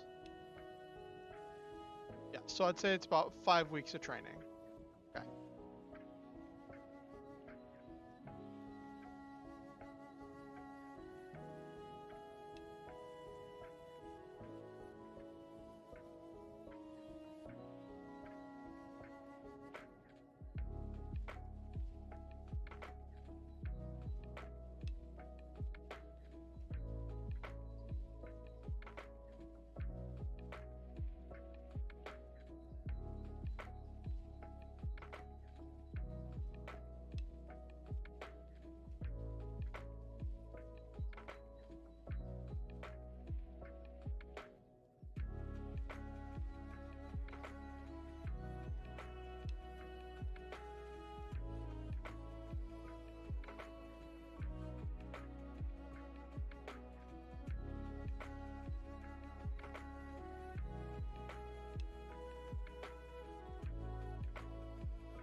There was once a Mountain Dew Transformer. There really was. That was a movie. That really was a movie, Nabiru.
Okay.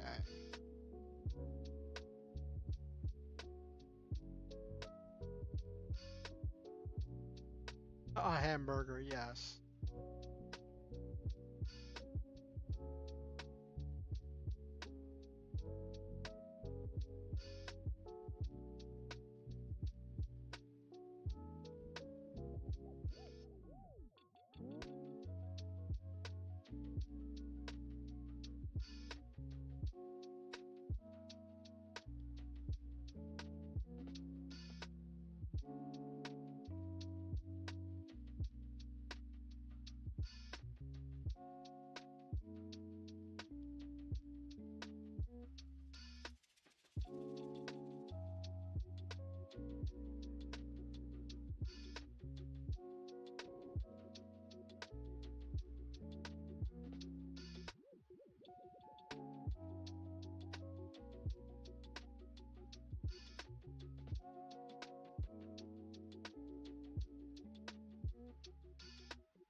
Okay.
Okay. This was supposed to be a single sentence, but it expanded, and this is why I'm so careful with my word counts, because I'll get lost in something and it'll expand and it'll explode.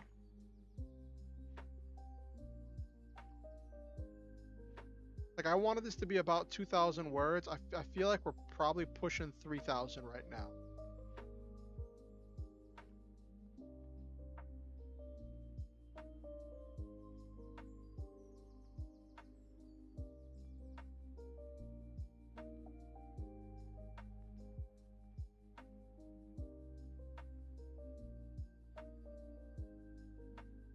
2,500. Okay. And I still have to do the actual ending of the chapter. So it'll probably come out to 2,600. A little bit more than I wanted. I wanted between 2,000 and 2,400. So I overshot a little bit, but that's okay.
Okay, that's where we'll end that chapter. Okay.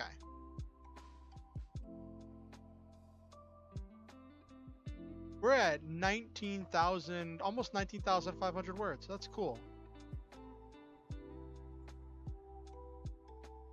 I want to get at least 25,000 words done by the end of the month, so I still have 5 days.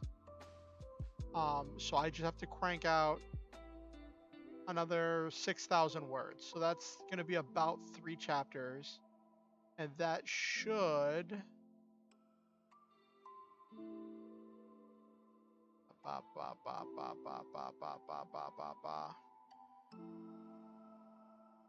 So I'm just finishing chapter 9. I'm about to start chapter 10.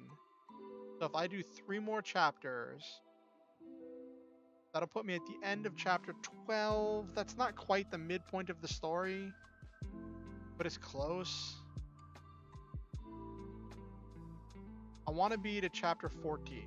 So I might do another I might write another chapter tonight. We'll see. Thank you for the thumbs up, Nabiru. We'll see. I want to, like I said, I want to be at chapter 14 by the end of the month, because that'll put me at the midway point of the story.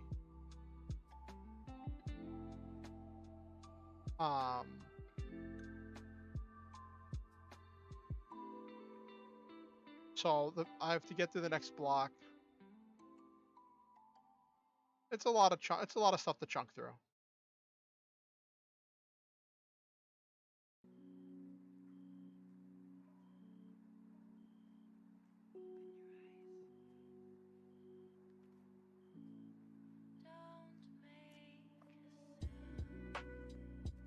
I think I nailed the description of chapter 9.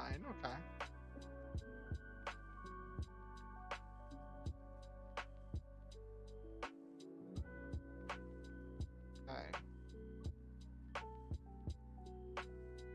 Saving my work, save my work, okay.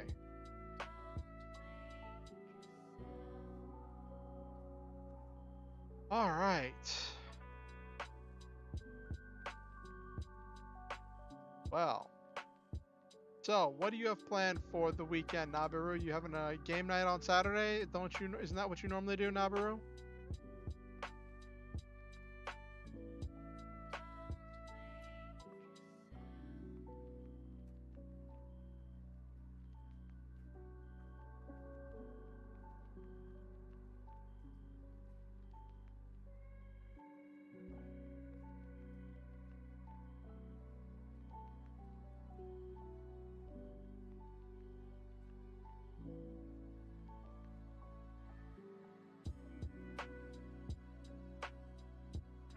Nice. How many friends do you normally have for that, Nabiru?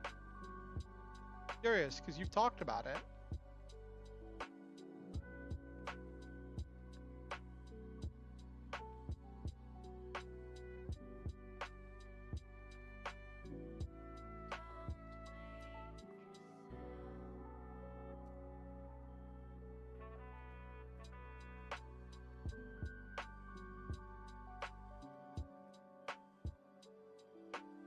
Not sure what else you might do. Okay.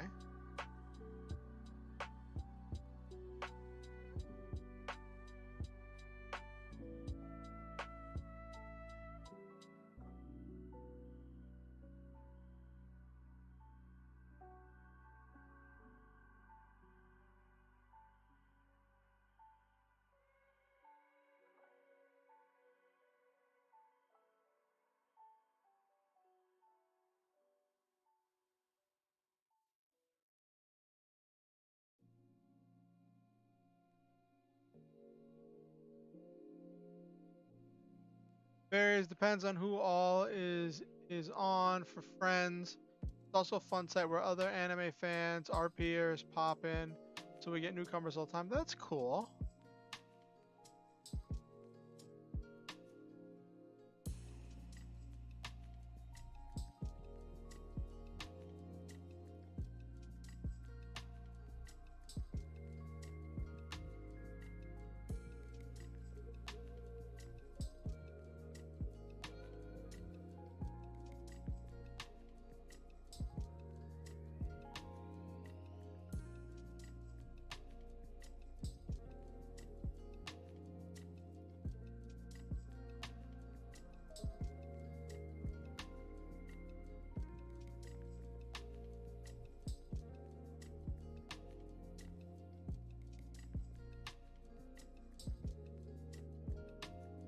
Is it a good way for you to meet new friends, Nabiru?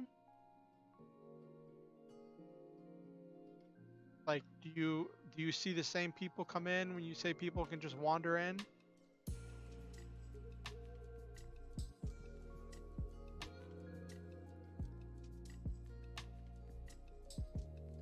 Just play one of your OCs and we use dice programs and such. A lot of fun chaos. That sounds really fun, Nabiru.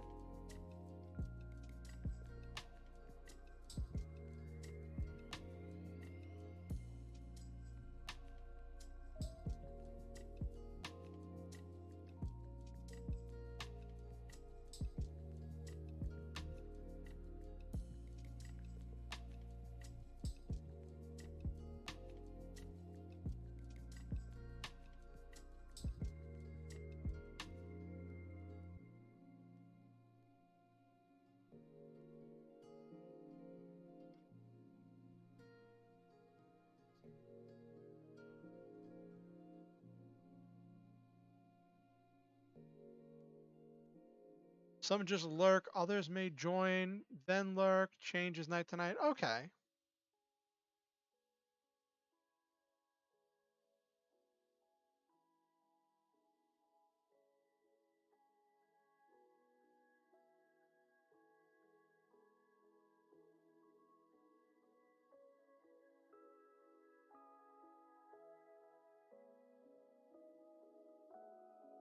Well, lurkers are always something to be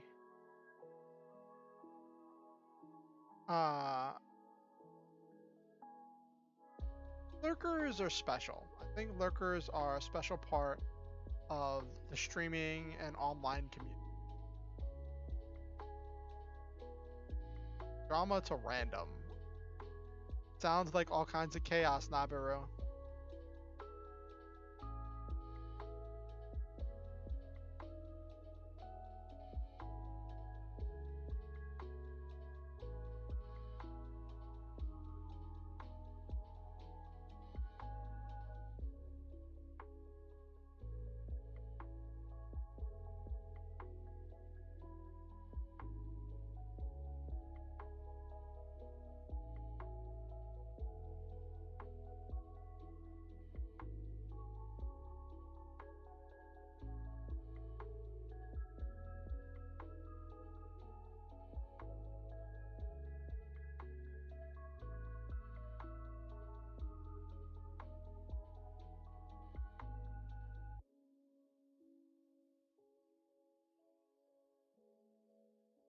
Anyway, let's wind down for the night.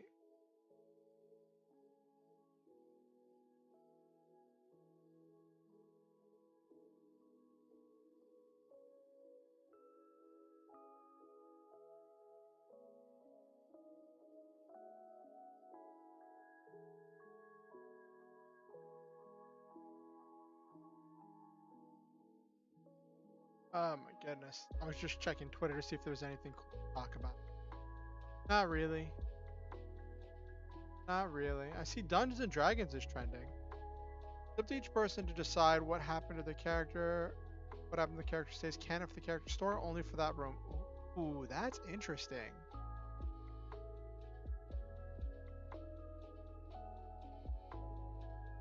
Ooh. Looks like the D&D Player's Handbook for 5e is on sale for like 15 bucks with the Black Friday sale. That's funny.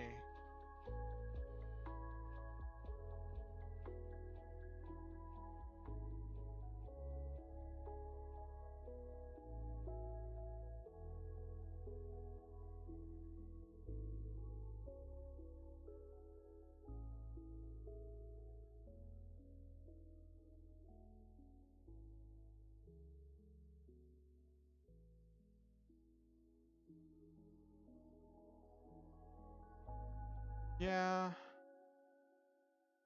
Yeah, that is. Yeah, it is a good deal. I wouldn't get it because I have a handbook. I actually have it with me. Um, it's interesting. Like, so, it's no real secret, but I applied to a VTuber agency, Kawa, and they're an adoption agency. So if I get picked, I don't have to like disappear. They would just adopt me as I am, and would come alongside me with like management and resource tools. But if I were to stream, if I were to get picked up by Kawa, um, I would need to stream at least 3 times a week. Um, which that's kind of a goal already. I kind of almost do that where I stream every other Tuesday. Um, but as much as I love D&D, I'd probably have to leave my Wednesday D&D game in order to be able to stream on Wednesdays. Just so I had more time between, so then it would be 3 to 4 days. Yeah, I don't know if they would give a salary or how all of that would work. But I mean, that's again if they pick me. I don't know that they would pick me because my application was kind of meh. I thought of so many things I should have said after I'd already applied, after I already pressed the send button, and all of my answers to all of the questions already were like stretching beyond the size of the box that they gave you to put your answers in. And I'm like, this is what happens when you ask a writer to try giving you short answers. That's not a thing. Especially not on a first draft.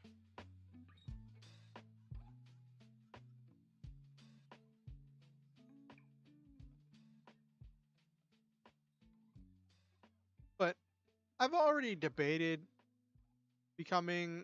doing the streaming 3 times a week because I used to do that before I joined this D&D game. But that's back when I was streaming that actual play I had with my friends doing Mutants and Masterminds. Um,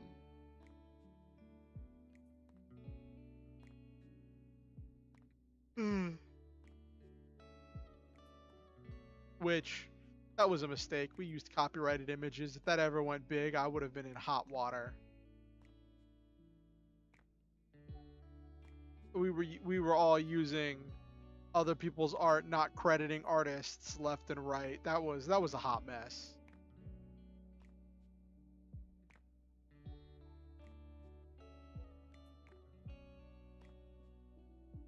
I should probably take those VODs down.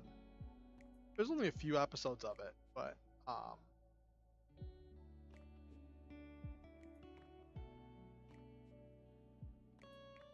that was a complete dumpster fire. You ever have a RP like that, Nabaru, where just like you want things to go really well, but then everything just goes wrong between like players not clicking, people not participating, and it just it just falls apart. You ever have that happen, Nabiru?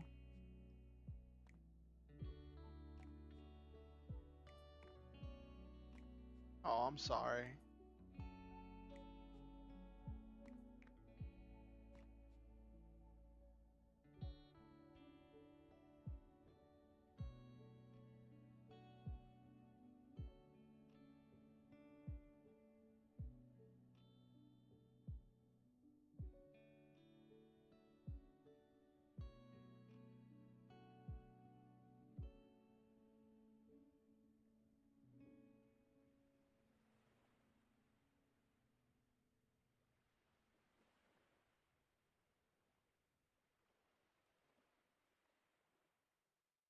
It's natural when you get a bunch of people together for a game who have different ideas of what they want or how things go. Yeah.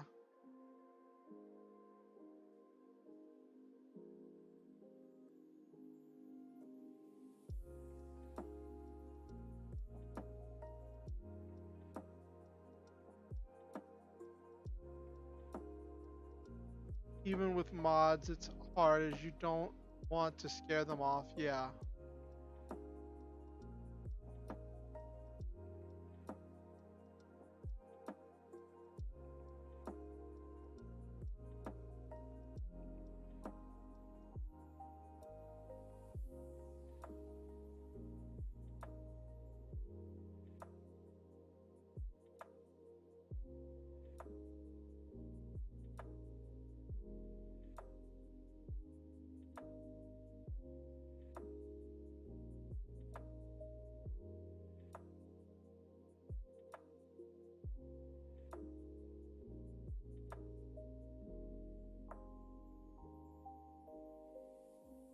Yeah, that sounds rough.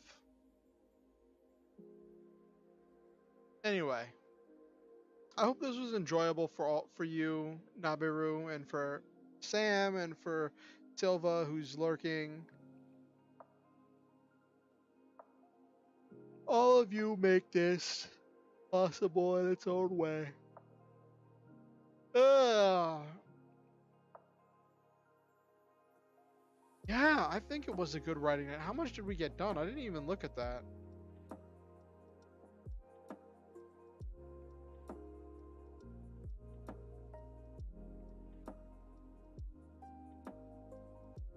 Like we overshot how much I wanted in the thing. We got 1,700 words done. 1,726 words.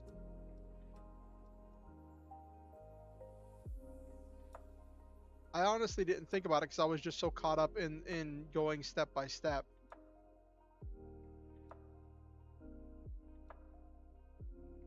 Almost 2K words. I'm probably gonna, after stream, I'm probably gonna go get something to eat. And then maybe do some more writing. I don't know.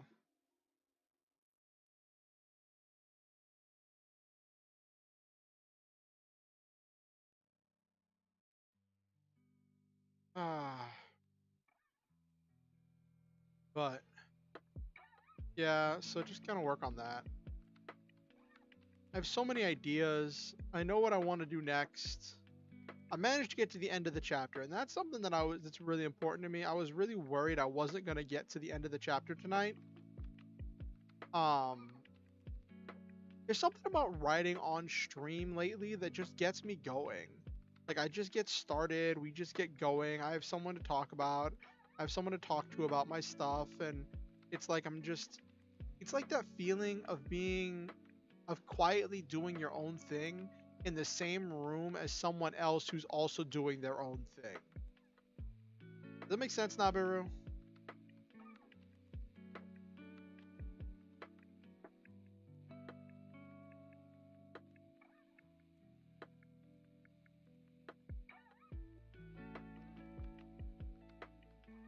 Yeah. On a side note, I should be getting shaving cream sometime within the next few days. I'll finally be able to shave off my facial hair because that's been bugging me for a while. So like, I used to shave regularly, right? But at the place I was staying, the sink that I shaved in kept clogging no matter what I did, right? Um, and I just stopped shaving, and it's been like a year or two since I shaved, and I just keep picking up my facial hair. And I just told the people I live with, they're like, hey, we're going to the store, do you need anything? I told them today, I was like, listen, can you get me some shaving cream? I still have my razors from before.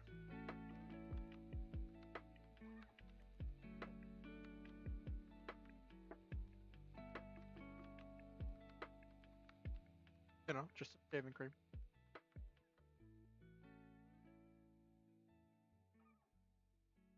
Maybe I'll watch some anime. That might be something to wind down for tonight.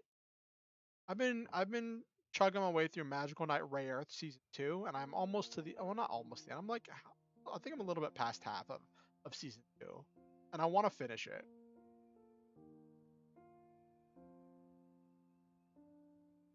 Well, anyway, let's start winding down.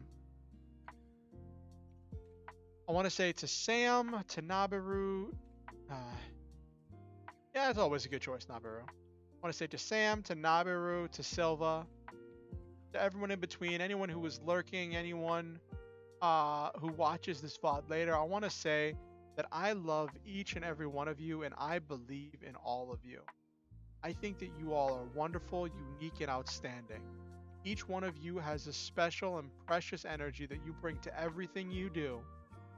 That is something only you can do. Each one of you makes this world better just by being in it. And I am grateful every day to live in a world with you in it. Always remember the Star Hunter motto: shoot for the stars, have wonderful adventures, live your dreams, and always, always, always stop to enjoy the memes. And I just realized I used that motto in the beginning of the training section of my story, and at no point in the story have I explained what that means. That needs to happen as the story moves forward. That'll probably happen in the second half of the story, where Orion goes back to live at base. I'm gonna make a note of that.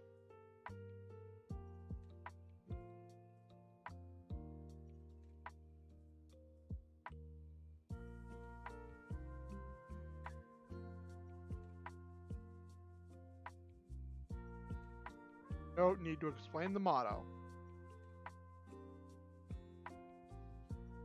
Alright, so please be sure to like the stream. It does help the algorithm with sharing it. If you have any questions or comments or suggestions, you can leave those in the comment section down below. I will read it as long as you're not banned. And I may not respond to all of them. I may not follow through on all of your suggestions, but I will read it. If you want to keep up with what I'm doing, be sure to subscribe and ding the notification bell. It'll let you know whenever I go live or when I release any new content. And if you want to keep up with what I'm doing outside of stream, you can join my Discord or follow me on Twitter. Links to both of those are in the description below. Soon I'll have links to my Tumblr and other stuff, but I don't really update all of those yet. Right now I'm still only updating Twitter and Facebook. I'm probably going to stop doing Facebook at some point. I don't know. But yeah, you can follow me there. Also, you never have to give money to me. That there's no need to pay in order to be a part of my community. But if you ever feel the inclination or the desire, want to help me out in any way, shape, or form, help me improve my life or improve the stream, there are links where you can do that in the description below as well. Hope you all have a wonderful night. You have a great weekend. I hope you had a great Thanksgiving. I can't wait to see you on Monday. Have a good night.